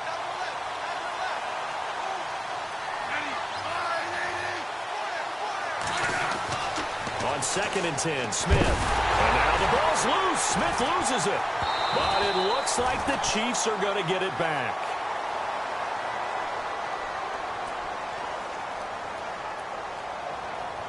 Holding offense.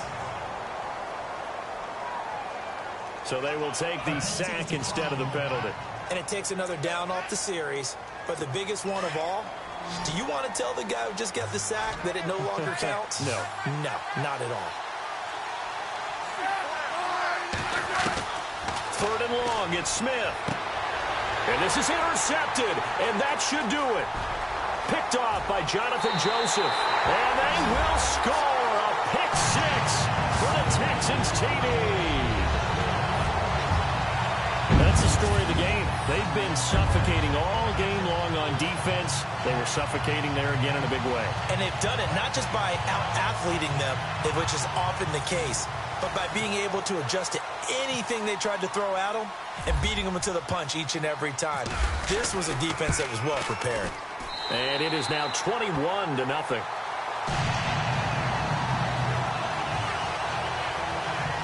A heck of a play there defensively, getting the interception, navigating his way into the end zone for the touchdown.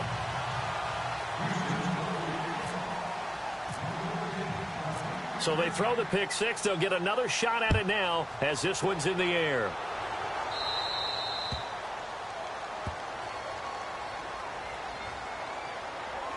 Free kick out of bounds. Kicking team. So they will accept the penalty and move forward.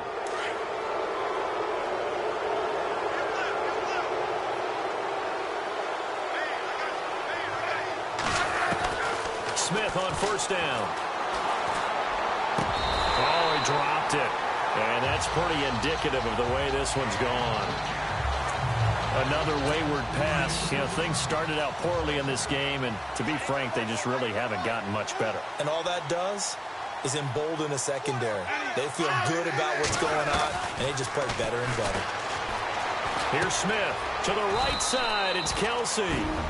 And now maybe they want some extra time to talk about this third and long play as we'll get a timeout. As they stop it with 22 ticks to go in the fourth. They'll fake the handoff. Now Smith. And that will be incomplete with a clock showing 18 seconds now to go. This defense was definitely alert to the possibility of the deep ball, and they were more than ready for it. They've got the lead, fourth quarter. Maybe you can expect more passes like that downfield. Desperation time for Smith on fourth down. And it's complete to Kelsey. And now before this first down play, we're going to get a timeout here, as they'll stop the clock with 12 seconds to go in the football game.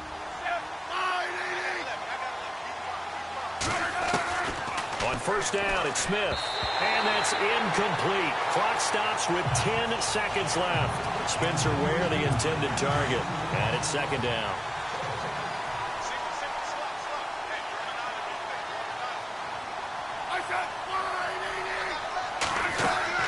Back to the air, Smith on second down.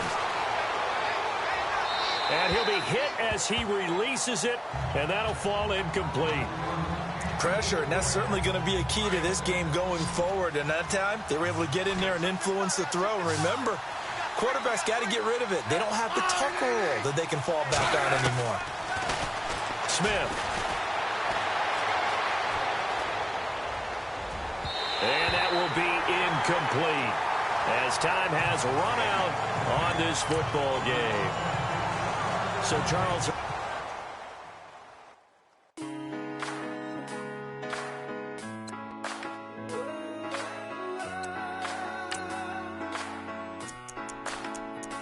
I've been rolling on the freeway, I've been riding 85. I've been thinking way too much, and I'm way too gonna drive. I got anger in my chest, I got millions on my mind. You didn't fit the picture, so I guess you want the vibe. LOV on my right leg, that's Gucci. Dig what I'm saying? LOV on my man, that's Poochie. Dig what I'm saying? Caught a little jet lag, but I'm golden. Yeah. We deserve Grammys and some Oscars. They deserve whammies, they imposters. I be rolling with my project homies. It's a vibe. I just put the homie. It's a vibe. Over switch sides, it's a vibe. Yeah, yeah. I gon' do it, gon' do it, gon' do it. I gotta accept that I'm a. Yeah, yeah. I pull up in several different options. Yeah, yeah. That I would most ever. I shatter your dreams with this. Hello, everyone. Thank you, Larry. We welcome everyone to the Music City, just a stone's throw from the Country Music Hall of Fame. We are at Nissan Stadium in Nashville, Tennessee. Today, we're set for a good AFC matchup between the Kansas City Chiefs and the Tennessee Titans. They come up with exactly 1 minute to go in this first quarter.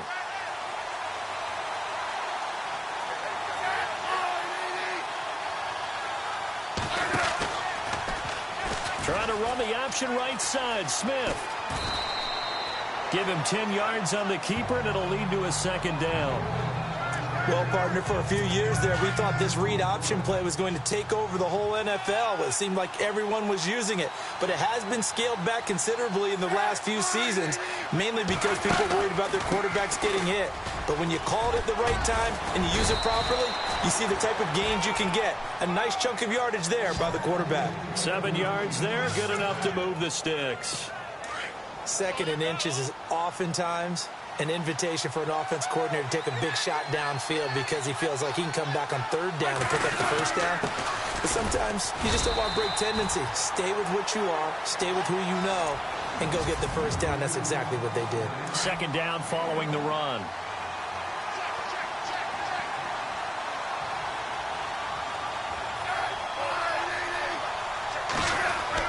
They'll try the air now with Smith.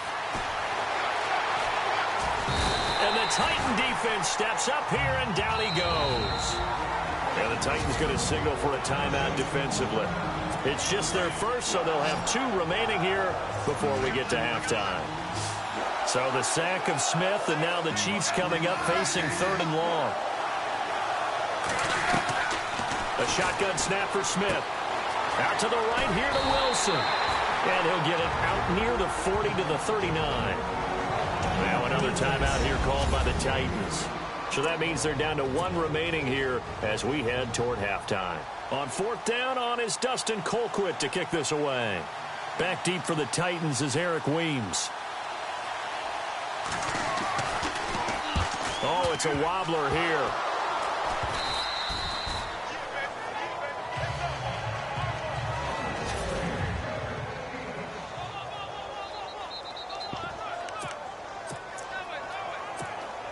Really nice starting field position here for the offensive unit.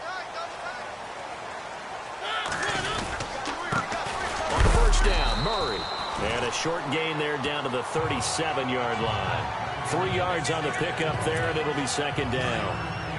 Not much happening there on 1st down. I thought there might have been a hole for a split second. Yeah, but it dried up pretty quickly, didn't it? Closed fast. Floats one there, incomplete. One of his main targets, Delaney Walker, the intended receiver. And it's 3rd down. Well, he did almost everything right. Excellent coverage, breaks on the football, just unable to haul it in and take it the other way. So he dropped an interception. The key for him now, don't dwell on it. Just move on to the next play. And he locates Walker, complete. And he gets this one all the way down inside the 20-yard line. And now we won't see a play on 1st down. We're going to get a timeout instead, as they'll stop it with 13 seconds to play in half number 1. They go play action here on 1st down. His throw caught. What about the 5? And he will score. Touchdown, Titans. Delaney Walker in the final seconds of the 1st half. And the Titans are able to strike for 6. So they're able to break the tie just before halftime. Now they just don't want anything crazy to happen on the ensuing kickoff. Yeah, they want to just add the extra point, get the kickoff taken care of, and get to the locker room with the lead that they fought so hard to get. This is taken near the 13. And he is out of bounds as they'll start up past the 30. And unless this is a quick incompletion, this is likely the last play here of this 1st half.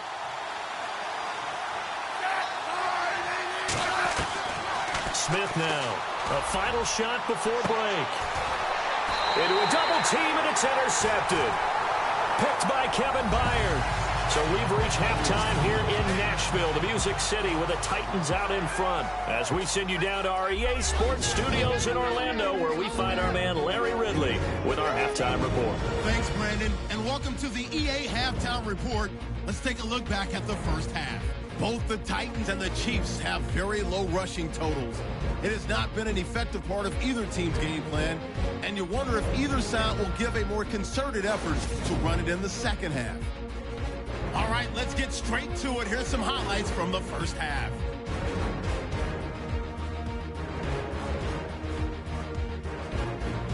Titans have it at the 17. The catch will be made in double coverage. And a quick three-play drive ends with a score. That takes the lead up to 7. So that'll do it for us in Orlando for the second half kickoff. Let's get back up to Nashville as we rejoin Brandon and Charles.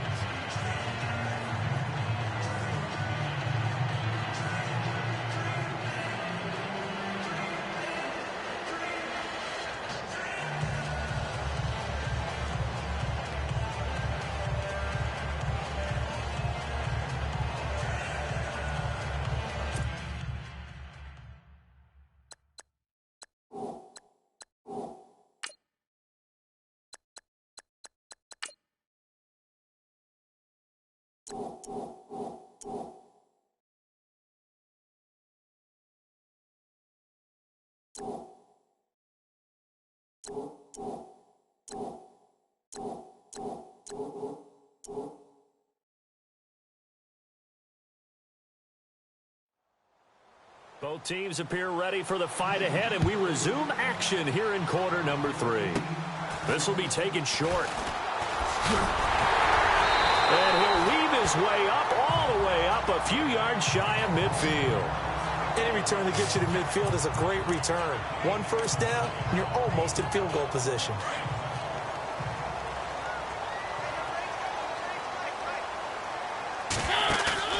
A play fake to Murray. Now Mariota. Oh, incomplete. A turnover would have really helped there. Almost intercepted. Instead, it's just second down. Oh, man, that was close. The opportunity to change momentum, big play, right in his hands, unable to come down with it. A sigh of relief, no doubt, on offense if that fell harmlessly to the ground. And, boy, that one drops incomplete, but if he was hit a fraction sooner, it may have been a fumble. Oh, that's got to frustrate him a little bit because they nearly got to him there, and it would have been the first sack of the game. Instead, they're able to influence the release, and they did force the incomplete pass. On third down, Mariota. And that's incomplete. I don't know. He had to be pretty quick with his fingers to start and stop after the ball hit the ground. I'm giving him some credit. Well, I'm thinking about the mental focus, you know? Yeah. The mental focus. Yeah, that's true. Got to stay with it. That's true. And now comes the field goal unit on. And, boy, this is asking an awful lot here. Maybe that's an understatement. And this from the parking lot, from an even 70 yards out. And this is good. He got just enough to clear the crossbar as he drops it in from long distance. And this stadium is abuzz after that one, understandably so. I cannot believe he hit that thing. And you can't help but think back to Tom Dempsey. And his record stood for, what, 43 years until Matt Prater broke it? And now here's a new record. And I'm with you. I cannot believe that ball went through the posts. Succop now set to kick it off following the made field goal. This one fielded at the 5. And he'll make it across the 20 as his guys will set up shop at the 23-yard line. Now we take a glance at the offense as they work their way back out for their first possession of the second half. They're down in this game. A chance for the offense, though, to put something on the board, get some momentum here in half 2. Try and get things kick-started for them. And you know at the half, they discussed how they were going to get that done. This is where scripting comes into play a lot of the time. How many plays do you script coming out of the second half? Most of the time in the first half, you're scripting 12 to 16. I think in the second half, you're really scripting more like 8 to 10. Kind of a starter or an opener, whatever terminology they use. Just something to get you off to a quick start. Complete. The tight end, Kelsey. And he's out of bounds, but not before a big pickup that time on what's going to wind up being the final play of the third quarter. Back now in Nashville. It's the Chiefs with a football, but with work to do on the scoreboard. They trail as we start quarter number 4. On the ground, this is Ware. And this time the yards won't come so easy as they'll, in fact, tackle him behind the line. They'll wind up losing 3 yards here. Back to throw, Smith. And it'll bring up a 2nd and 13. A nickel set shown by the Titans on third down. Thinking pass.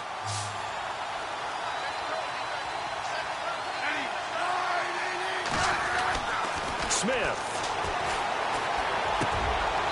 And he finds a man on the crossing route. And a nice gain of 21 yards. First down now, but the clock continues to move. Smith now to throw. Oh, no, he lost the football. It's picked up by the Titans, and they will take over at the 26-yard line. Well, Parker, I think it's safe to say they can mark this down as extremely frustrating. Here we are in the fourth quarter, and that last play, that turnover, I think it epitomizes what happened to them all day on offense. So symbolic, and that's why they're still being shut out. And here comes Tennessee as they get set to take the field. Defensively, there's still 3 timeouts. Do you even need to use them at this point? I think a lot of coaches do it anyway, and it seems like cosmetics to us. Does it just send a message you're not quitting? Send a message that you're not quitting. Let your team know you're going to battle all the way, and you're always hoping for that ultimate miracle that something will happen, you'll pick up the ball and score, and you'll have a chance one more time or maybe on an onside kick, but not likely. And the Chiefs are going to signal for and be granted another timeout. That'll leave them with just 1 remaining in this fourth quarter of play.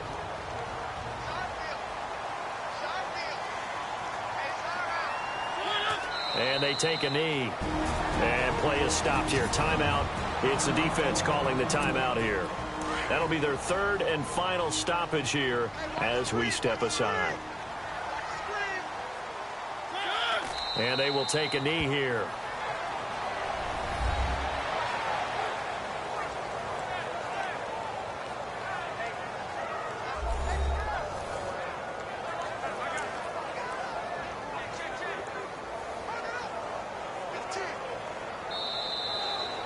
The storyline in this one, Charles, no doubt the number 0. Zilch, nada.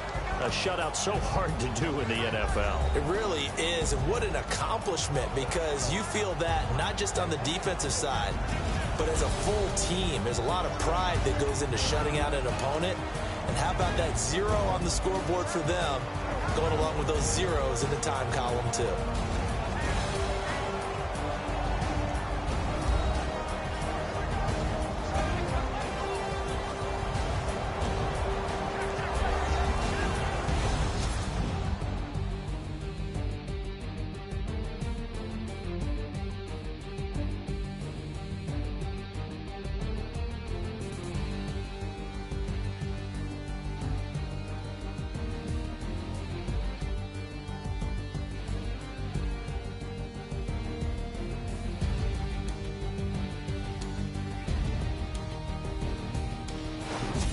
So that'll do it for us. For my partner, Charles Davis, and all the hard-working men and women on our crew, I'm Brandon Gaudin. You've been watching.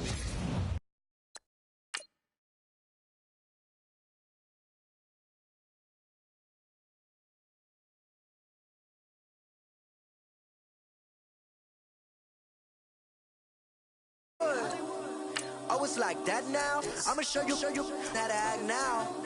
I'ma show them how to act. I'ma show you. I'ma show him how to act. Okay, now picture little Bobby, just a younger run around with his man's in his hands, feeling like a man. Run, put it to your brain like. Everybody know you ain't about it. Everything you talk about, I know I can live without it. Red light, stop, green light, go. Everything ain't what it seem like. I know. Hold up, what you mean? Where you been in? This is merely the beginning again. What you been living in? The box under the bridge, like Anthony Kiedis, looking for something to complete us and maybe lead us. A long way from equal is how they treat us. Body of a builder with the mind of a fetus. Turn on the television and see the vision they feed us. And I wish I could erase that face facts. Everybody people, everybody bleed, everybody needs something. Everybody love, everybody know how it go. Everybody people, everybody bleed, everybody needs something. Everybody love, everybody know. I've been knocking dough down like a Jehovah's Witness. God is my witness, I'm witness, but on a... Hello, everybody. I'm Larry Ridley. This is Madden 18 on EA Sports. Both defenses will have to be on the watch for a pair of tight ends looking to find seams in the secondary. It's Fleener's Saints going up against Rudolph's Vikings. With that, let's welcome in our fine broadcast team. here are Brandon Gaudin and Charles Davis. EA Sports coverage takes us to one of the newest jewels on the NFL landscape, U.S. Bank Stadium in Minneapolis. Today, we've got a good NFC matchup on tap between the New Orleans Saints and the Minnesota Vikings.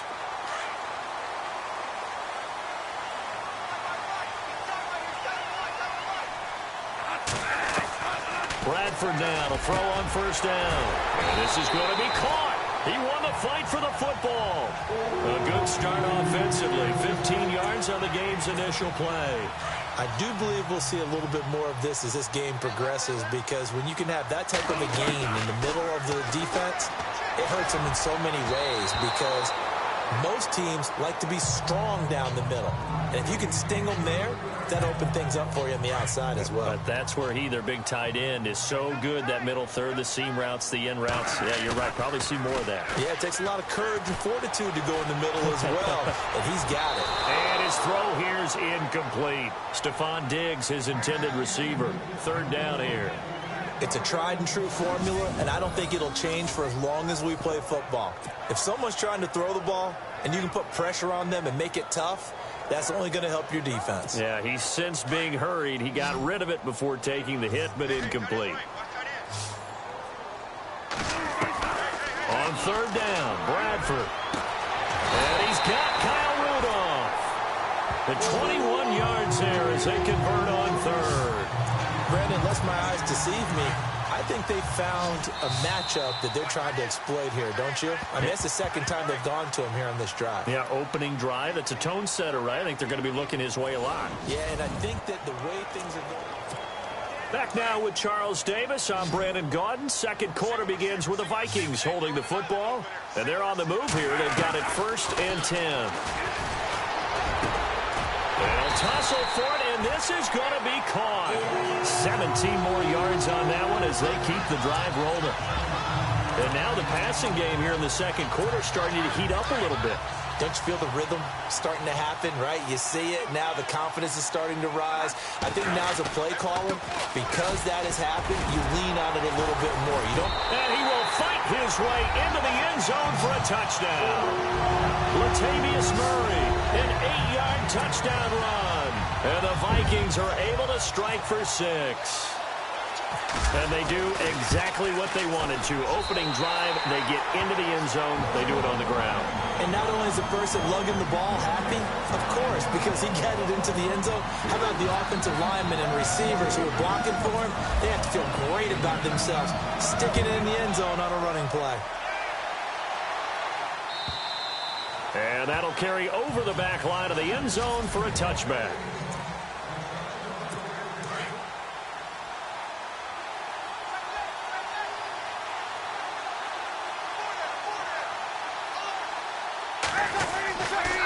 Here we go, the first carry for the former Viking Peterson.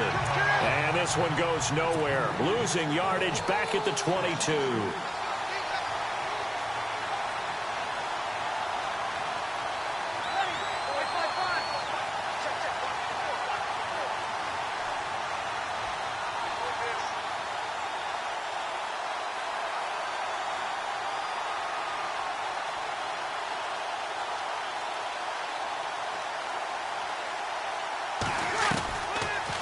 Final shot before half for Breeze. Pressure coming from the Vikings, and they get there and bring him down. So we've reached halftime here in Minnesota with the Vikings on top. As we'll send you down to Orlando as we check in with Larry Ridley and our, due to time constraints, we move you forward in today's broadcast to the beginning of the third quarter. So both teams have their marching orders, and we'll get going again here in quarter number 3. And this will not be returnable. It's out of the back of the end zone for a touchback. Out come the Saints now. They'll go on offense first here to begin the third quarter. They're down here, but very much in this game. What's the tonality of a coach's talk when a game is within striking distance like this at intermission? Now Breeze lost the football. And this belongs to the Vikings.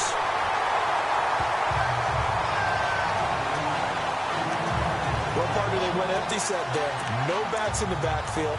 All receivers out in the pattern. And in this situation, you know what the quarterback has to do? Act as his own blitz control. Yeah, he's got nobody else there to protect him. No one else there to protect, which means he's got to get rid of the football and absorb the hit, but not go down and fumble the ball.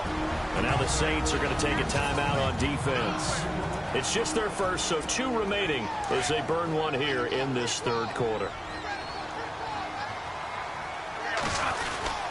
That was second down run for Murray. And he will fight his way into the end zone for a touchdown. Latavius Murray, his second touchdown of the afternoon. And the Vikings capitalize on the short field as they take it in for 6. Always important to get the first score of the second half. Now you start to pull away a little bit and get some breathing room going. And now we find out about the fortitude of the group that's behind, because they were counting on getting into the game a little bit more, right? Maybe they get the first score. That doesn't happen. It looks almost insurmountable, but it's not. Let's see how hard they play the rest of the game. On the return, it's Ted Ginn Jr. And he'll take it past the 25 and up to the 28-yard line. Out onto the field comes New Orleans. And last time, not only the turnover, but that turned into 6 points. They got to make up for that here. We always hear about empty possessions. Blitz coming, and down he goes. Emmanuel Lamur not dropping into coverage. He comes on the blitz and takes him down for a loss of 9. Well, that play was the very definition of fast, quick, and in a hurry. Suddenly, he was there. Yeah, blink of an eye. That happened fast and a big sack.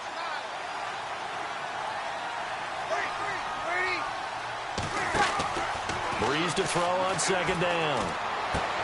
Caught on the left side by Ginn. And down he'll go at the 25. That catch good for 5. It's third down.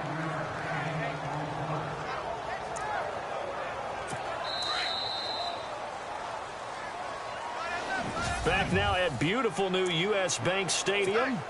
It's the Saints who hold the football, but they're trailing as we begin the fourth quarter of play. On third and long, it's Breeze. And they can't get the long connection as it falls incomplete. And they're indeed going to go for it here on fourth down. So trailing here in the last quarter. Let's see how this plays out.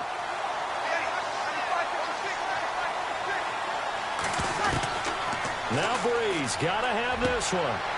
And this is intercepted. And that should do it. Terrence Newman with a pick. Oh, that's sweet. And he will take this one home. It's a touchdown. And that one will pretty much erase any hopes of a fourth quarter comeback. With emphasis. Interception, return for touchdown. Door closed, locked, reinforced.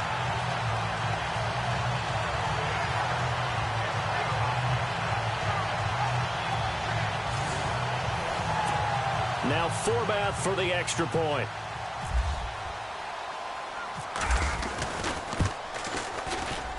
And it is now 21-0.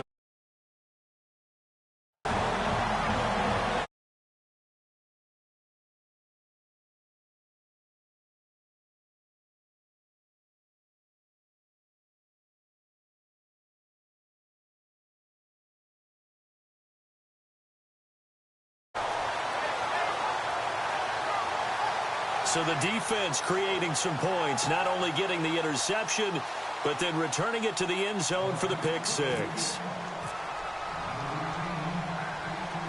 So they'll get another shot on offense following that pick six, and now the kick is away. Fairly short kick, taken at the 14 here. And a nice return sets them up pretty good here at the 30-yard line. The Saints offense now, they get ready to head back onto the field. They're down big here late. I don't know. You just one last drive here for pride? Some people like to do that. I remember playing for a guy once. We were down huge, and someone said, "Coach, what do you want to call?" He just waved a hand like, "Who cares? Let's get out of here and do something some other time." But some teams like to do something at the end to feel a little bit better as they continue to move forward. Yeah, probably just want to put this one behind them. Back to the air on second down. It's Breeze. Toward the center of the field, but it's incomplete. Out of the backfield, Adrian Peterson was the intended target. And it's third down.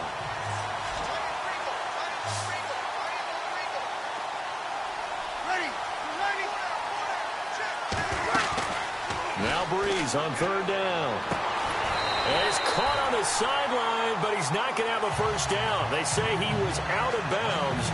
So a big call there that brings up fourth. I think you have to chalk that one up for the defense there. Someone right on the spot. Excellent coverage. Didn't leave him enough room to come down inbounds, even though he did catch the football.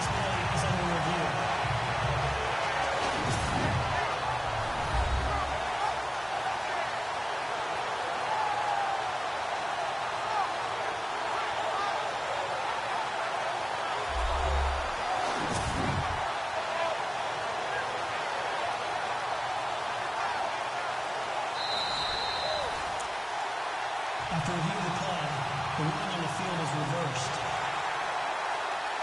First down and 10 now for the offensive group.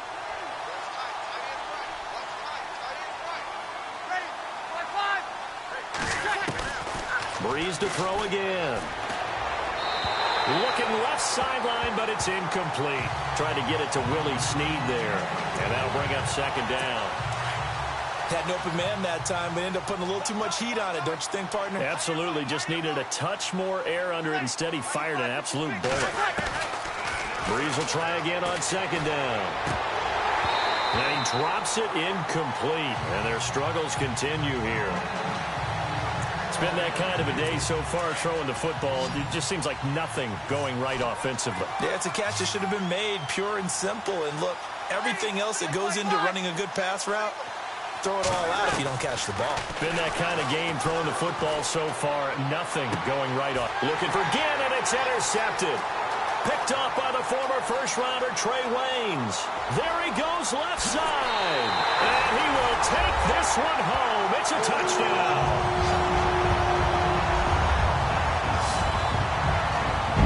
Third down, passing down. They throw the extra defensive back in there for a nickel package, and it worked out. And it's not anything that you would think is just great strategy. It's just that when you have 5 defensive backs on the field and an obvious passing down, it's a lot tougher to complete a pass. And on that play, they completed it just to the wrong team, and it cost them 6 points. It's good, and they stretch their lead to 28-0 now.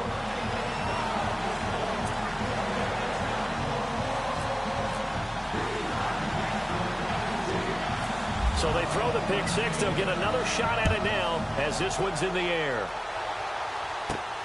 This one taken just inside the 10. Solid return, pretty good field position. They'll start at the 32-yard line.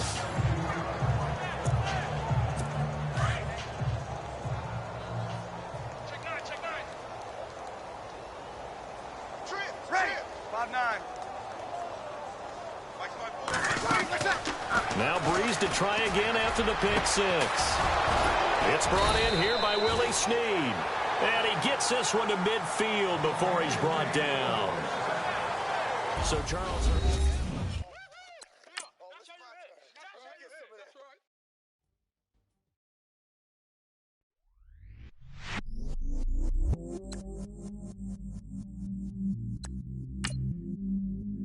I stay myself, I never change, yeah.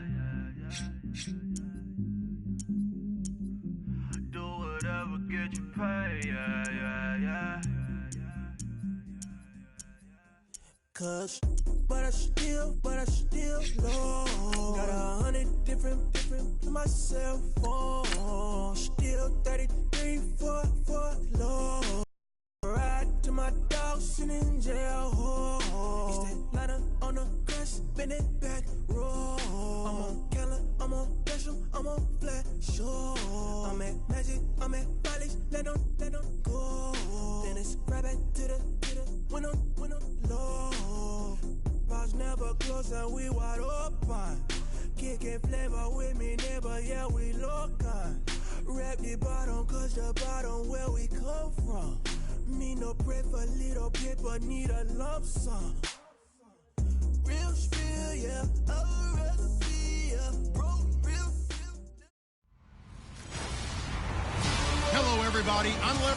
All right, thank you much, Larry. EA Sports coverage of the NFL brings us to one of our favorite spots, venerable Soldier Field in Chicago. Coming up, we've got what should prove to be a good one between the Cincinnati Bengals and the Chicago Bears. On the return, it's Alex Erickson. And he'll take this one near the 25, call it the 26-yard line.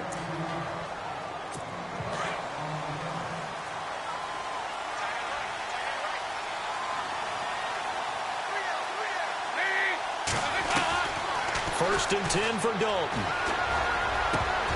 And his first look is incomplete. Offense still needing 10 yards. Second down.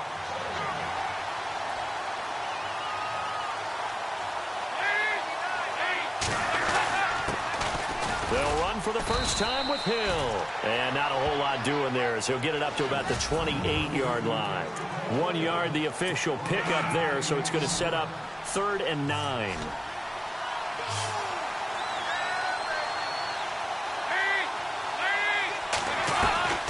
Dalton here from the gun.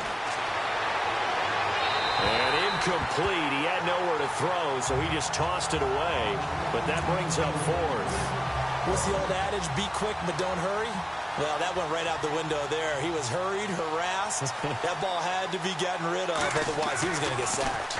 Punting now is Huber as he sends it away. And not his best effort there, as this one's going to be spotted down just outside of the 40-yard line.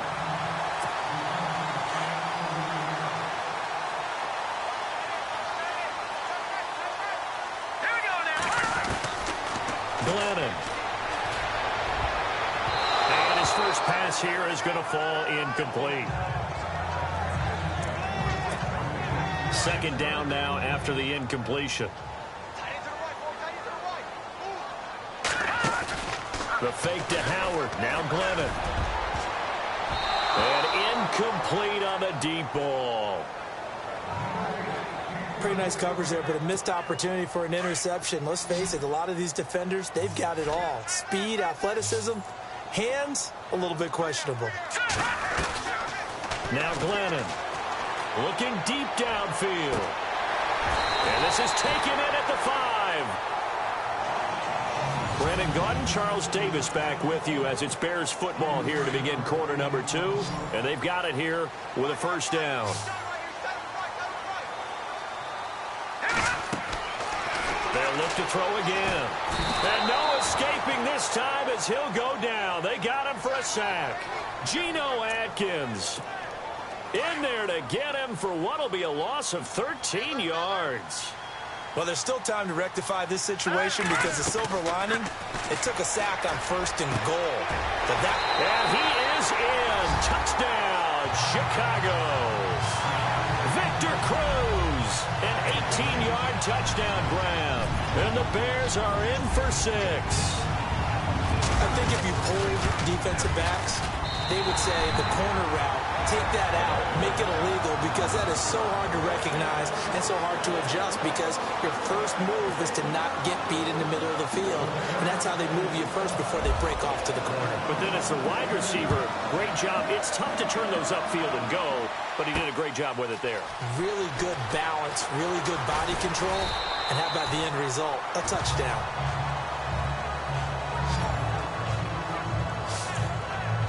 Charles, we got a second here to discuss Cincinnati as their offense works their way back out there. Marvin Lewis, many thought on the way out, but now a 2-year extension, and it's 2 straight years without them being in the playoffs after 5 straight in the playoffs. Were you surprised that Marvin Lewis was given the extension? I actually was, because he was at the end of his contract, and I thought that that was a natural end point for he and the Bengals, especially since, as you framed it, back-to-back years without the playoffs, back-to-back years of 7 and 9. But getting the 2-year extension tells me they're ready to rebuild. retool this team. They've got to get better in the offensive line. They've got to get better skill position players. The defense is going to undergo some more construction now. Got a new defensive coordinator coming in. So the coaching staff, players, a rebuild in Cincinnati, and they think Marvin Lewis is the guy to get it there. At some point, we're going to get it through our heads. Special teams, special teams, special teams. The spark that often wins games. And now Chicago getting ready to go as they take the field. Now they'll be looking to duplicate the efforts of drive number 1 that resulted in 7 points in the 7-zip lead. Well, you know how much I enjoy horse racing, right? Looks like they caught a flyer out of the gate, as they would say when you run in the big-time races. It means they get out to a fast start. They're setting the pace, making the other team chase now. On first, they go right back to Howard. And yet again, he's got a convoy, and he might be gone. And they're able to get this one past the 30 down to the 25. And now the Bengals are going to call another timeout. And that's going to leave them with just one timeout remaining still in the third quarter. We'll see if that comes back to haunt them. We'll be back. Running with Howard. And taking it to the 15-yard line before he's brought down. And now we're going to get a timeout here called by the defense. So, boy, that's already the third they burn here. They are out of timeouts now before we've even hit the fourth quarter.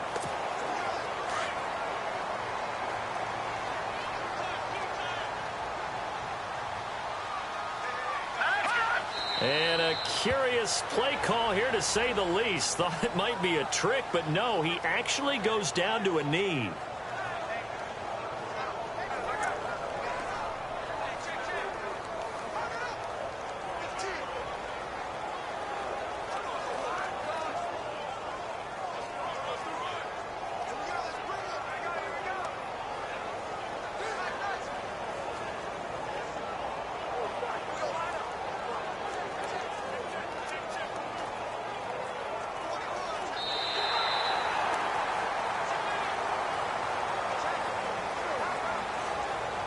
And they won't be able to run another play. Time has expired on this third quarter. It's Bears football here. They also have the lead as well as we begin quarter number 4.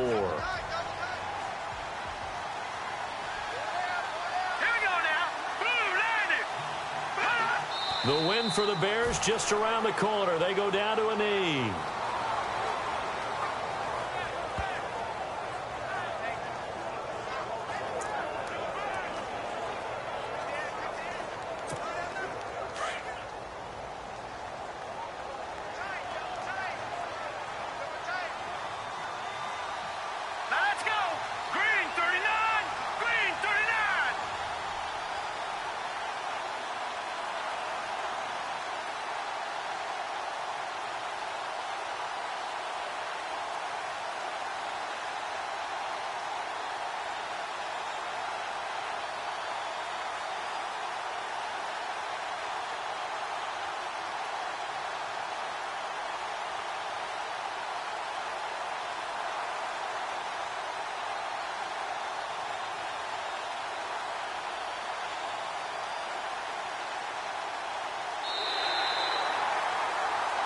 The storyline in this one, Charles, no doubt the number 0, Zilch.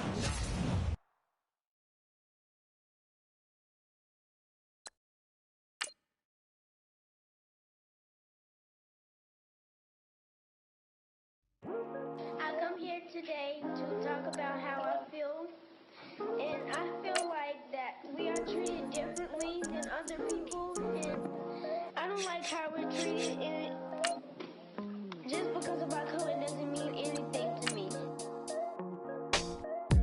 It's just the way I feel. Mine's been racing so long, yeah. It's just no way to deal with these problems alone. And I really can't take it no more. I've been fighting temptations, my Lord. I'm young and I'm restless. I never felt selfish before. I've been living so reckless, I know. Tell me, Lord, can you help me? I said, Lord, can you help me? Now everybody got problems, yeah, but waiting on one way to solve them. everybody. I'm Larry Ridley, and this is the... Larry, it's the NFL on EA Sports, and there you get a look at Paul Brown Stadium on the banks of the Ohio River in Cincinnati. Today, we're set for a good AFC matchup between the New York Jets and the Cincinnati Bengals. Now it's Lucky Whitehead on the return, and he will be brought down here at about the 17-yard line.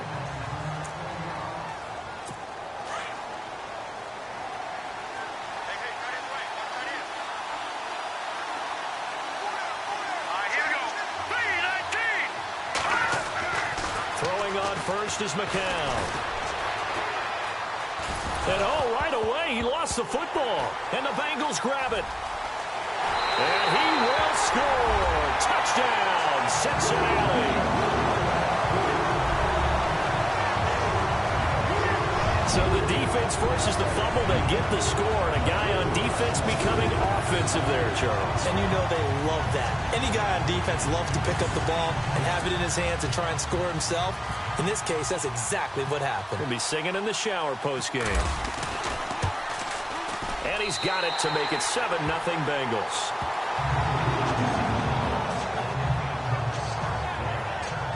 The scoop and score, always an exciting play in football, and we witnessed it there. Grabbing it off the ground and then rumbling it into the end zone for 6.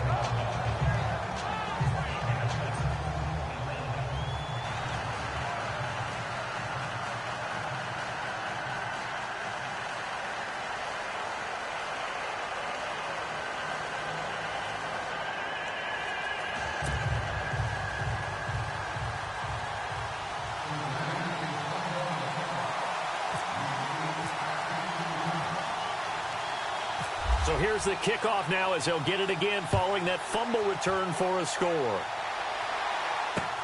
That's fielded in the end zone. And no run back here. This will be a touchback, and it comes out to the 25-yard line. I want to give a hat tip real quick, Charles, to J.J. Watt before the possession switches here. Walter Payton, NFL Man of the Year. They totaled up how much he helped raise for hurricane relief, $37 million. Incredible. Hurricane Harvey, which really hit the Houston area in a big way, and his original goal was $200,000. So congratulations to J.J. Watt and all the people who participated. And Greg Olsen of the Panthers, Benjamin Watson of the Ravens, both tight ends, also nominated and finalists for the most prestigious award as determined by the NFL, the Walter Payton Man of the Year Award. Here we go now. Green, 39.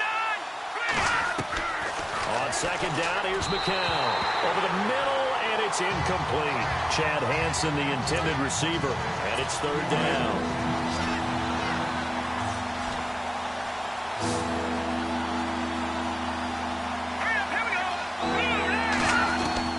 Throwing is McCown on third down, and that is incomplete. After that throw, there's definitely one that he would love to have back. I wonder what's going through his head. I wonder what kind of mind game he's playing with himself to get himself back on track. Because a lot of guys, that's what they do. They have little triggers that when the mechanics are off or if they make a bad throw, that they go to that place to get themselves back in sync.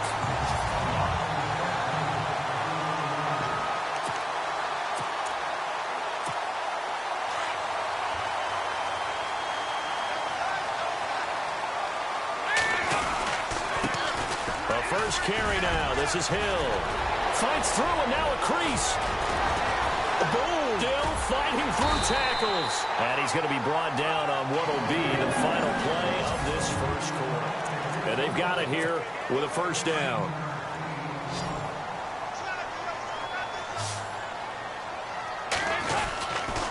Again, it's Hill. Hill shedding the tackle. Still going. And he gets it inside the 10 to the 9. That one good for 17 yards. And now they've got it first and goal. That's another nice run. And I have to tell you, some of the coaches that I played for, their philosophies were always different when they see a guy running the ball well. Some of them wanted to immediately go to play action and throw it now because it's wide open. Well, other coaches said, you know something? Until they stop him, that big boy's going to keep getting the football. And that might be the direction that they're going to go right now. 56, Mike, 56, right there, 56. Quit talking about it.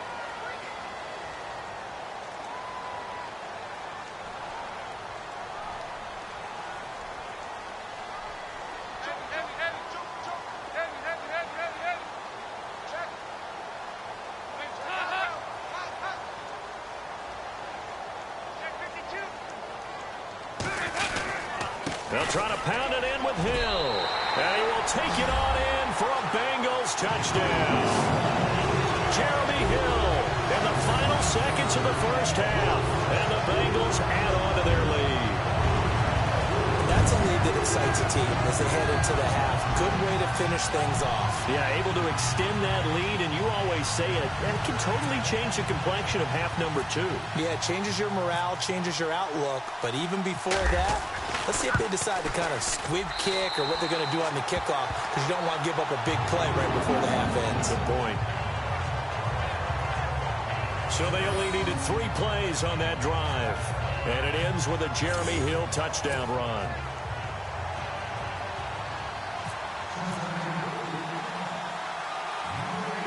Bullock out now to kick this one away. This will be taken in at the 1. We have hit halftime. Still 2 more. And we've seemingly lost communication with Larry. Good news, though. Both teams somehow already back on the field and ready for the third quarter. It's a short kick here. Fielded at the 24. And now running right through it. Breaks the tackle. He's got room to run. 20, 10, and all the way in for a Cincinnati score. Adam Jones, 76 yards. And the Bengals are able to grow their lead. The people still trying to get back to their seats from the concession stand here at the start of the third quarter, and boom, we got points on the board. And you just identified why the bulk of stadiums have increased presence in the concession areas, right? TVs, loudspeakers, so people can still follow the game. And right now, they're bummed out that they missed that big return to start this half. Now Bullock to add the extra point. And it is now 21-0.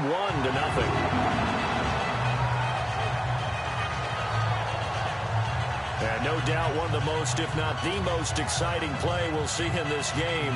The kick return all the way to the end zone for 6 points.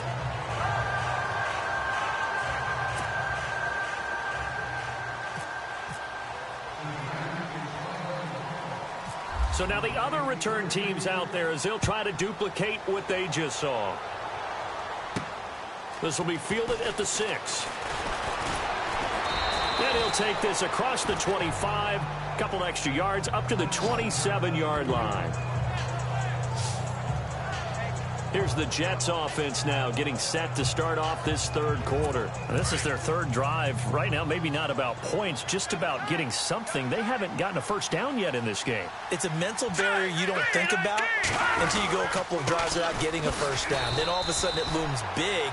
It gets harder and harder to actually attain that first down. Give him a couple on the carry there, 2nd and 8. Defenses always talk about earning the right to rush the passer on third down. And you know what offenses want? Win first down so they can set things up for themselves better. And that wasn't helpful there. Not a big impact on first down.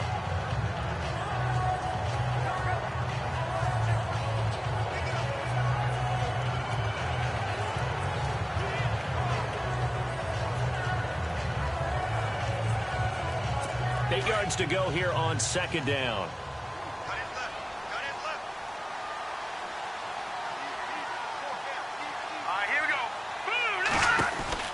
Again, they run. Again, it's Forte. And he'll lose yardage here. Going down back at the 28.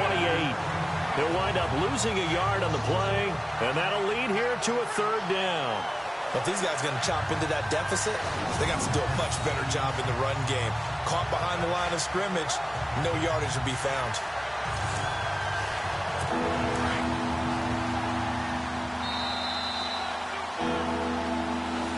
Now in Cincinnati. A lot of happy faces in the crowd at this point as their guys have a big lead here to start quarter number 4.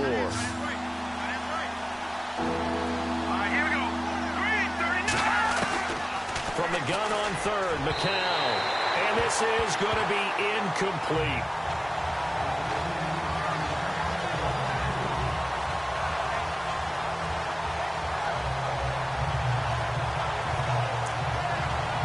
Here's Lachlan Edwards now as he'll kick it away for the 2nd time.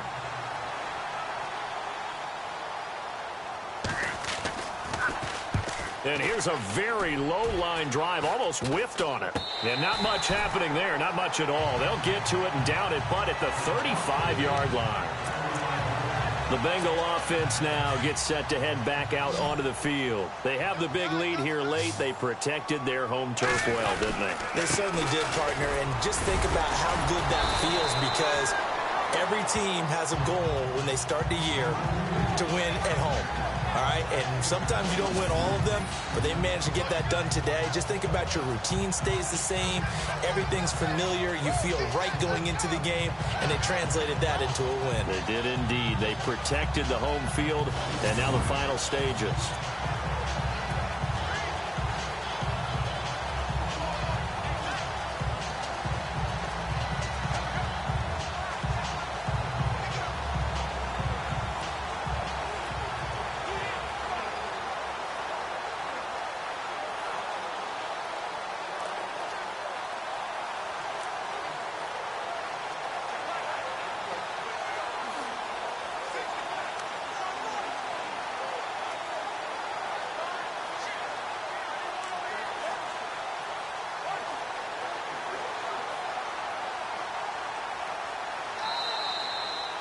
The storyline in this one, Charles, no doubt the number 0. Zilch, nada. A shutout so hard to do in the NFL. It really is.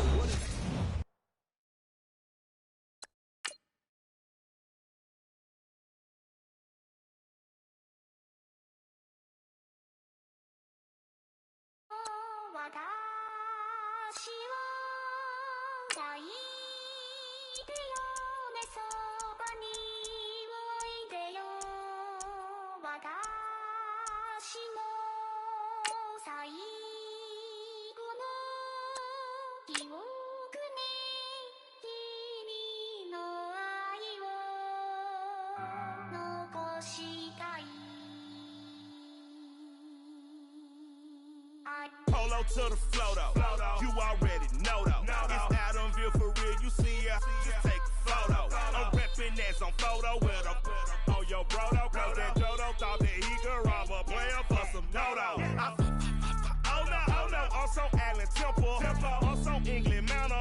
I'm so Mystic Valley. And I got a couple yesterday out of Cali. And my bag from the valley bought me brand new balance. Bet I'm playing with a no American dream. Dusty roll, man. Hello, everyone. I'm Larry Ridley, and this is the NFL on EA Sports. Larry, we're just about 4 miles off the shores of Lake Erie at New Era Field in Orchard Park. Today, we've got an AFC East matchup between the Miami Dolphins and the Buffalo Bills. Shedding the tackler that gives him some room. And now off to the races down the right side. And all the way home for a Bills touchdown. Mike Tolbert, 76 yards. And the Bills have taken the early lead. Such an electric play, so much fun to watch, and you need all 11 guys in sync for that to be successful, don't you? Without a doubt. That's teamwork, to be able to put it all together. But that play is really probably the most exciting 10 seconds in football. And it's 7-0 Buffalo.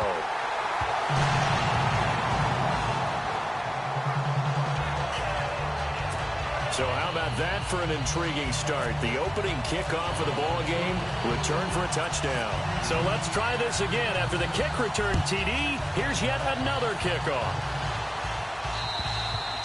And this will be a touchback as that sails over the end line. Now come the Miami Dolphins. They get set to go on offense. You discussed their quarterback position, Charles, into the offseason. Last year, obviously, it was Jay Cutler. Many thought that's just a one-year placeholder. And Adam Gase says he envisions Ryan Tannehill being the guy next year. I would agree with him totally, and I'd be surprised if anything else actually happened in Miami. If Ryan Tannehill is healthy, he will be the starting quarterback in 2018. They were so excited about his progress and so fired up about what possibilities existed for him in 2017 before the knee injury. Jay Cutler, you nailed it. A one-year placeholder. They did play David Fales a lot in the last game of the regular season to see what he had, but I think there will be competition for the backup job in Miami next year, but definitely not the starter. They run with Ajayi, and he is swallowed up right at the line of scrimmage. Calling no gain that time as it's going to leave him with a third and about 3 to go. Ajayi probably happy to see Buffalo. Everyone remembers last year in the 2 games against him, he ran for 213. Back now with Charles Davis, I'm Brandon Gaudin. Second quarter begins with the Dolphins in possession of the football. They'll face a third down conversion attempt here, 3rd and 3. This is Ajayi, and he will have a first down as they get him to the ground at the 37. And now before this first down play, we're going to get a timeout here, as the stoppage will come with a little under a minute to go in this first half. Now Cutler looking to throw. Looking left side and completing it to Thomas. Now before this second down play, we'll get whistles and a timeout as they get the stoppage with a little over 50 seconds to go in the first half. On second down, Cutler. And no escaping this time as he'll go down. They got him for a sack. Jerry Hughes in there to drop him, and it'll be a loss of about 8. On third down, Cutler. He's going to leave this for his running back. It's complete. And I think we've got a hold here. It's a 5-yard pickup for the moment. Let's see what our referee says. Holding offense. So instead of giving them another third down, they'll decline it, brings up 4. Now that's smart football right there. You don't even have to really spend a lot of time considering it. Just know that you're probably going to get the ball back. Good job declining that penalty. And the punt team on now as this one's sent away. So possession goes over here on the punt. And the Bills are going to take over in great position here with a 1st and 10. And a great spot to start this drive from here.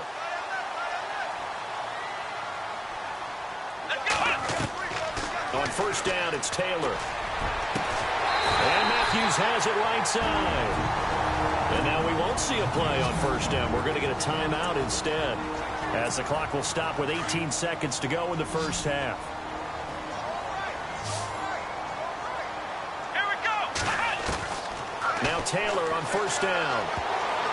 Oh, nearly a disaster there on the check down. But they'll get it back. I know in every game we do, we talk about momentum. That was a momentum play lost. And now there could be a letdown because they didn't get the interception. Yeah, you could almost hear the collective gasp on the sideline as he could not come up with that football. He almost had it. The big D lineman nearly had an interception. Instead, it falls down incomplete. A missed opportunity for an interception would have killed off a drive. He had a chance there to finish things off. Didn't get it done. I guess that's why a lot of those guys do not play offense. Oh, it's dropped. He couldn't hang on. That would have been a big interception. Instead, they'll have a chance to get 3.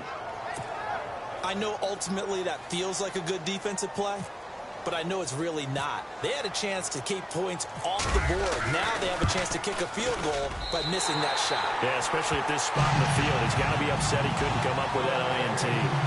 So they get the 3, increase their lead to close out the half. Excellent way to end the drive, going to the locker room with a little bit of extra momentum after adding 3 to their total. Well, we talk a lot about explosive plays on offense. How about an explosive play on special teams? Certainly one there on the kick return for a touchdown.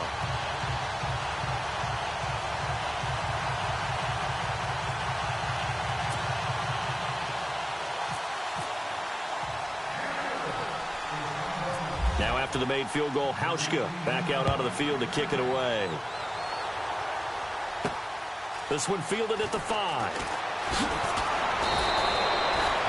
So we've reached halftime here. Well, who needs a halftime? Am I right? Let's resume play. Both teams appear ready for the fight ahead, and we resume action here in quarter number 3. Fielded about a yard deep. And all that work, but he stopped where he ultimately would have been had he simply taken a knee, and that's the 25-yard line. The Dolphins offense now heads back on the field. They come out here with a 0 on the scoreboard. What was said in that locker room? That's what I want to know. I would love to have been in there because we often have the feeling that there's a lot of shouting, screaming, people upset. But typically, halftime locker rooms are a lot more clinical than that. And in this case, are they upset that the plays weren't working because of execution, or do they think they were just bad plays to call? Yeah. We'll find out pretty quickly here if they feel like they had something going, but they just need to do it a little bit better or not. We'll find out. Now it's Ajayi. And this one's going to go the wrong way. Losing yardage back at the 42. That's going to go as a loss of a yard, and it'll be second down. Brandon, that play typifies what we've seen from the offense all day long. They've had no success getting things going. I think for the offensive coordinator, he's got to go to that side of the play sheet that says, try something different. Try some specials, something they haven't seen. Back now in Buffalo. It's Dolphin football, but they trail here as we get set for the 4th. Cutler to throw. To the right side here, the tight end Thomas. The Dolphin passing game rolling here. They've got another first down. Clock management definitely critical here if they want to get back in this game. Absolutely agreed. They have to up the tempo in this case, down a couple of scores. Want to make sure they have a chance to win this ball game. Here's Cutler. And his throw's going to be incomplete. He was trying to get it to Jay Ajayi there out of the backfield. And that'll bring up second down.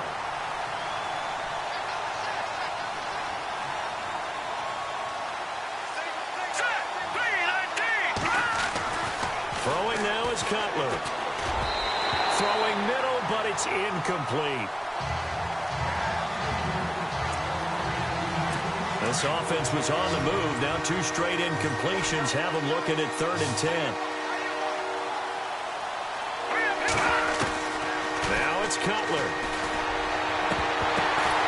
And he's got his man. That's Landry. And he gets it all the way down inside the 10 to the 5-yard line. They're able to convert on 3rd down, and that sets up a 1st and goal. To throw again is Cutler. Oh, no, he lost the football. And before the second down play, we'll get a whistle, a signal, and a timeout. As they get it with 26 seconds to go in the football game. On second down, here's Cutler. And his throw is incomplete. He couldn't get the hook up there that time with Thomas, and it's 3rd down. There's so much precision in an offense, especially when you're throwing the ball. And in an out route, plenty of it. How about the quarterback hitting his back foot, ball's out of his hands, receiver making his break, making his cut. He's got to time up perfectly. Not always easy to do. Just let him a little too much. Yeah, I remember back in the good old days, I was talking to a quarterback, and he said everything they did was on the count system. So when he took a snap, he counted in his head for certain routes, different time frames for each one, and he knew if the ball wasn't out of his hand at that point, he'd better eat it because the play was dead. And this is intercepted, and that should do it. Tre'Davious White with a pick. Oh, and now he bowls him over. And nothing there on the return. They got the football, but they'll have to start this drive at their own 4-yard line. Thought they had something going there to break that goose egg here in the second half, but to no avail. Hope was alive until that interception. What a terrific play, taking the ball away after it looked like they were starting a drive. And now that shutout still standing.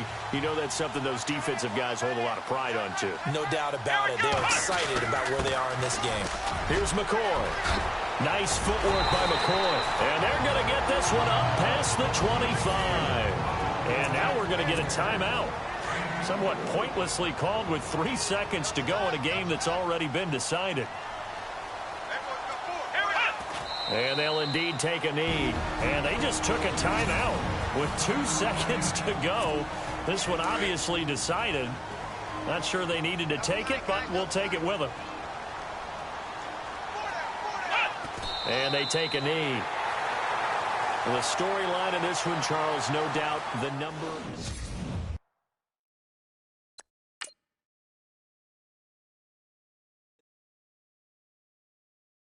Yeah, yeah, yeah, yeah, yeah, yeah, yeah, yeah.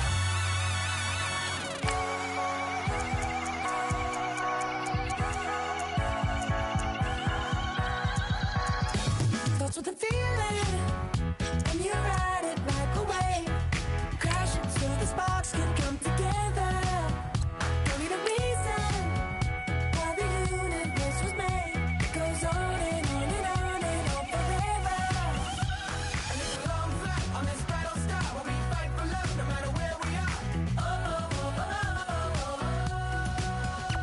And there's a big bang in this universe, and it makes me feel like the go don't work. Oh, oh, oh, oh, oh. You got me like, ooh. You got me like, you got me like, and ooh, with all the things you do. Yeah, anything and everything a man can feel. Well, honey, I feel it with you. Baby, you're flashing. Hello, everyone. I'm Larry. Larry, we are at the foot of the Rockies as EA Sports coverage of the NFL brings us to the picturesque city of Denver, Colorado. Straight ahead, we've got a good one on tap here between the New York Giants and the Denver Broncos.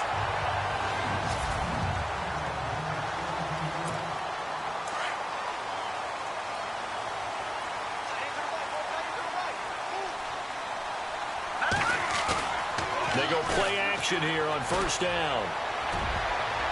Almost able to intercept it. That's one he would have liked to have held on to on this first drive. Instead, second down.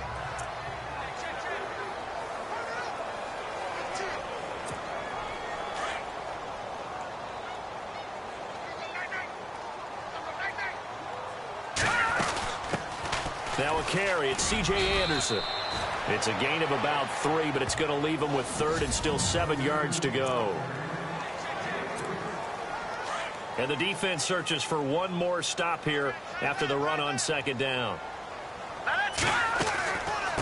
Now it's the Chiefs' all-time leading rusher. It's Jamal Charles on the carry. And he'll go down right around the 47 this time. That'll be good for 6, but now it's fourth down. And there's a run to be happy with. Good, solid yardage. He'll take that anytime you hand the ball to a back. And how about this one now? In their own territory, a gutsy call. They're going to go for this on 4th and a yard. And before they can get settled in here, time expires on the first quarter of action. 0-0 our score. Charles and I back to Denver after this.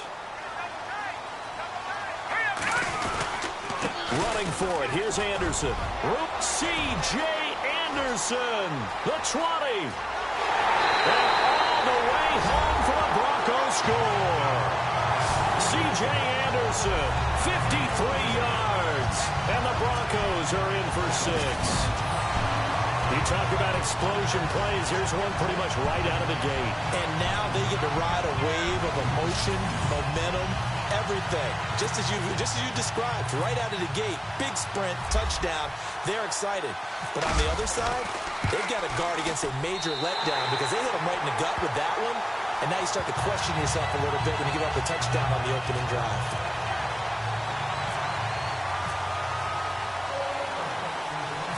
Now McManus on to kick this one off. And the mile-high air in full effect as that's out of the back of the end zone for a touchback.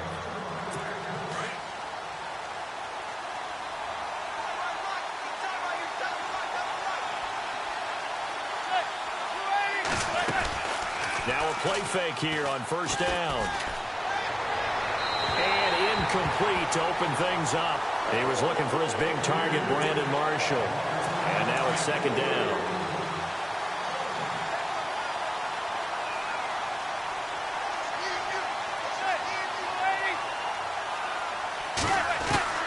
Manning again here on 2nd and 10. And he fires one that's intercepted. picked off by Todd Davis. And it's a huge return as he brings this all the way back down to the 15-yard line. Offensively, when you see cover two, the thought has to go through the quarterback's head. Drive the football when making throws. It's not just the deep guys covering. It's the guys underneath you have to be careful of. Drive your throw. Otherwise, you see what results? Interceptions. 9 yards is the pickup there, and they'll have a 2nd and 1. First play of the drive, let's give credit all around. Excellent blocking, but the guy carrying the ball, he was the finisher. A really nice run.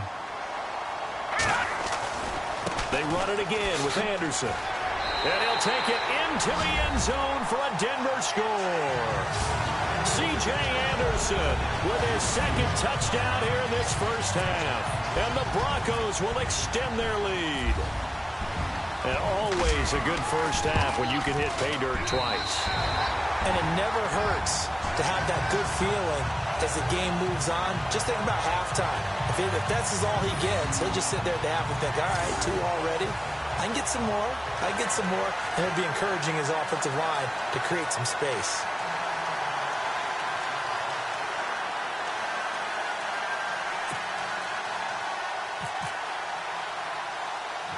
Now McManus on to kick this one off.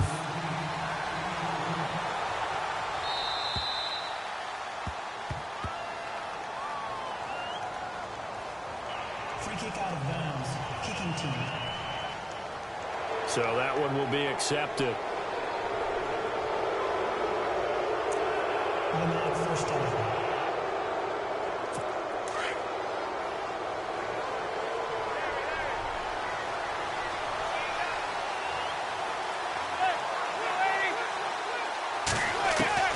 Manning now on first down. Oh, it was hit at the line of scrimmage and intercepted.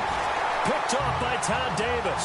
And to the 43. So down inside the 45 to the 43-yard line. That's where they'll take over. That late in the clock, second quarter, why not just run it a time or two and get it into the locker room? What you're saying makes absolutely perfect sense. Run it and get out of there. But I'm just wondering if the pressure of today's NFL and the high-powered offenses that you're facing may have forced them into saying, let's try and get some more points. The Denver Broncos, they missed out on the playoffs for the 2nd straight year. Their offense coming back onto the field here. And that's coming off that Super Bowl 50 win. I don't know that we expected them to go back-to-back-to-back or anything like that, but I certainly don't think we saw them missing the playoffs the last 2 years, right? No, you're correct on that one. And a big part of it is, what's one of those old adages in sports, that defense travels and defense is a constant? Well, the Broncos' defense has been exactly that. I mean, look, they were 3rd overall in total defense in 2017. So the idea that they're going to drop to that type of a record with a defense that good, that just tells you about all the offensive struggles they've had. Yeah, we mentioned the quarterback troubles, and just 5-11 in 2017 for Denver. So after that big gain, let's see what else the offense has up its sleeve. They'll run. Anderson. A good display of footwork. It gets him just inside the 5 to the 4. Now a timeout. 7 seconds left in the first half.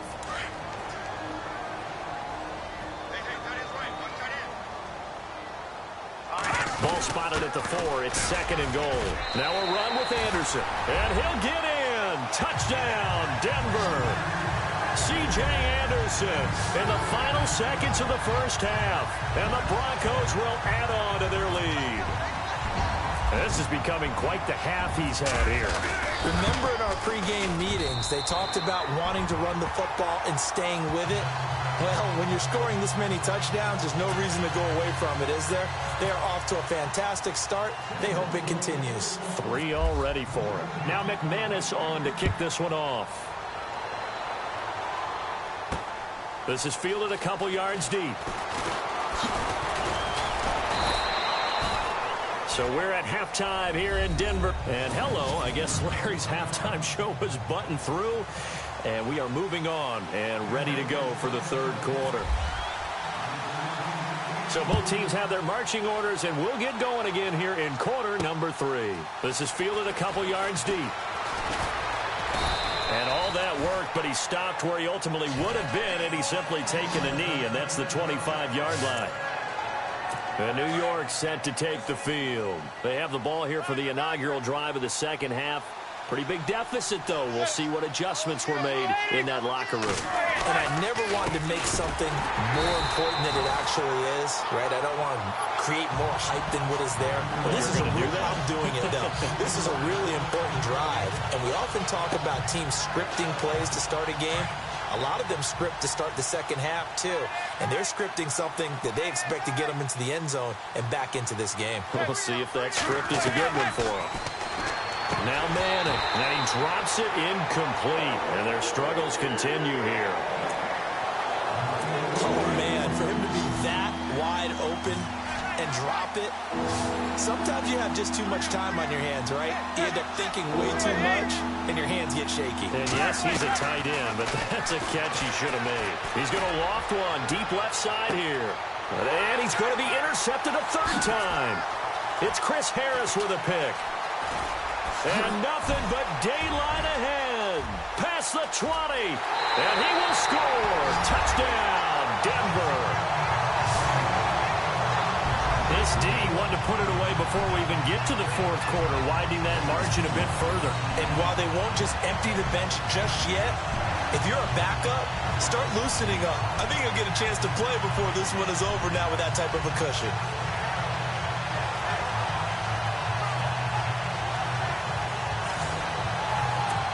Now McManus for the extra point.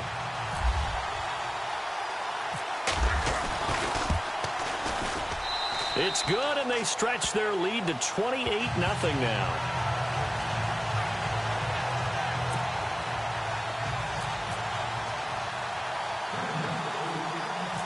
So they'll get another shot on offense following that pick six, and now the kick is away. This is fielded a couple yards deep. And the decision to come out is going to cost him 5 as he's taken down right at the 20.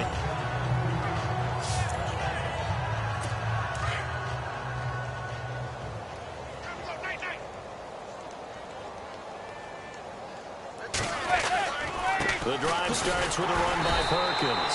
And he's going to lose yardage here. Back to his own 18. It's a loss of 2 there, bringing up second down. A lot of happy faces in the crowd at this point as their guys have a big lead here to start quarter number 4.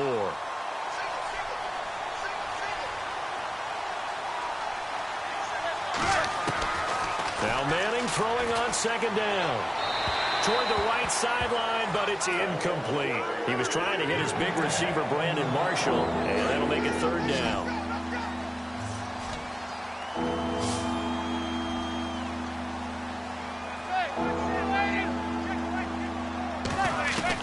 Throwing is Manning on third down. And that is incomplete. Here's Brad Wing now. And surprisingly, this is the first punt of the game for either team. And now a low liner. I think he mishit it. So a change of possession here on the punt.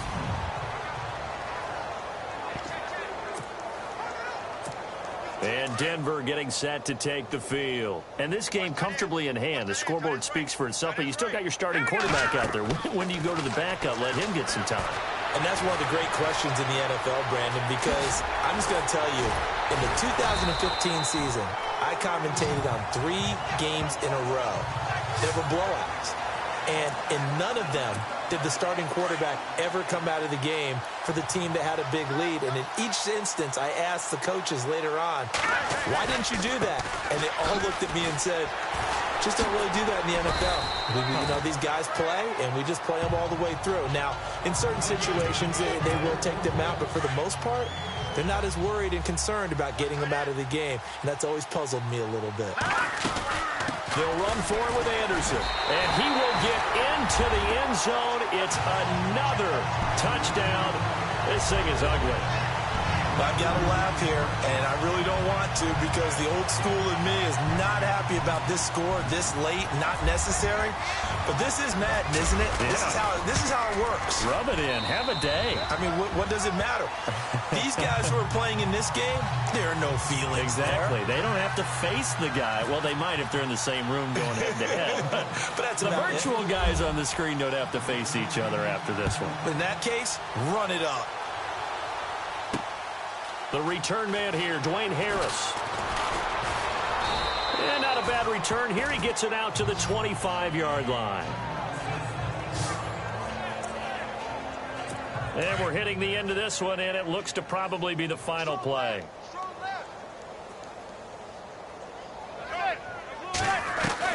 One final try now for Manning. He's going to and his pass is intercepted for the 4th time today. Picked off by Justin Simmons. And that will write a finish to this ball game. The storyline in this one, Charles, no doubt the number 0. Zilch, nada. A shutout so hard to do in the NFL. It really is, and what an accomplishment, because you feel that not just on the defensive side, but as a full team. There's a lot of pride that goes into shutting out an opponent. And how about that 0 on the scoreboard for them, going along with those zeros in the time column, too.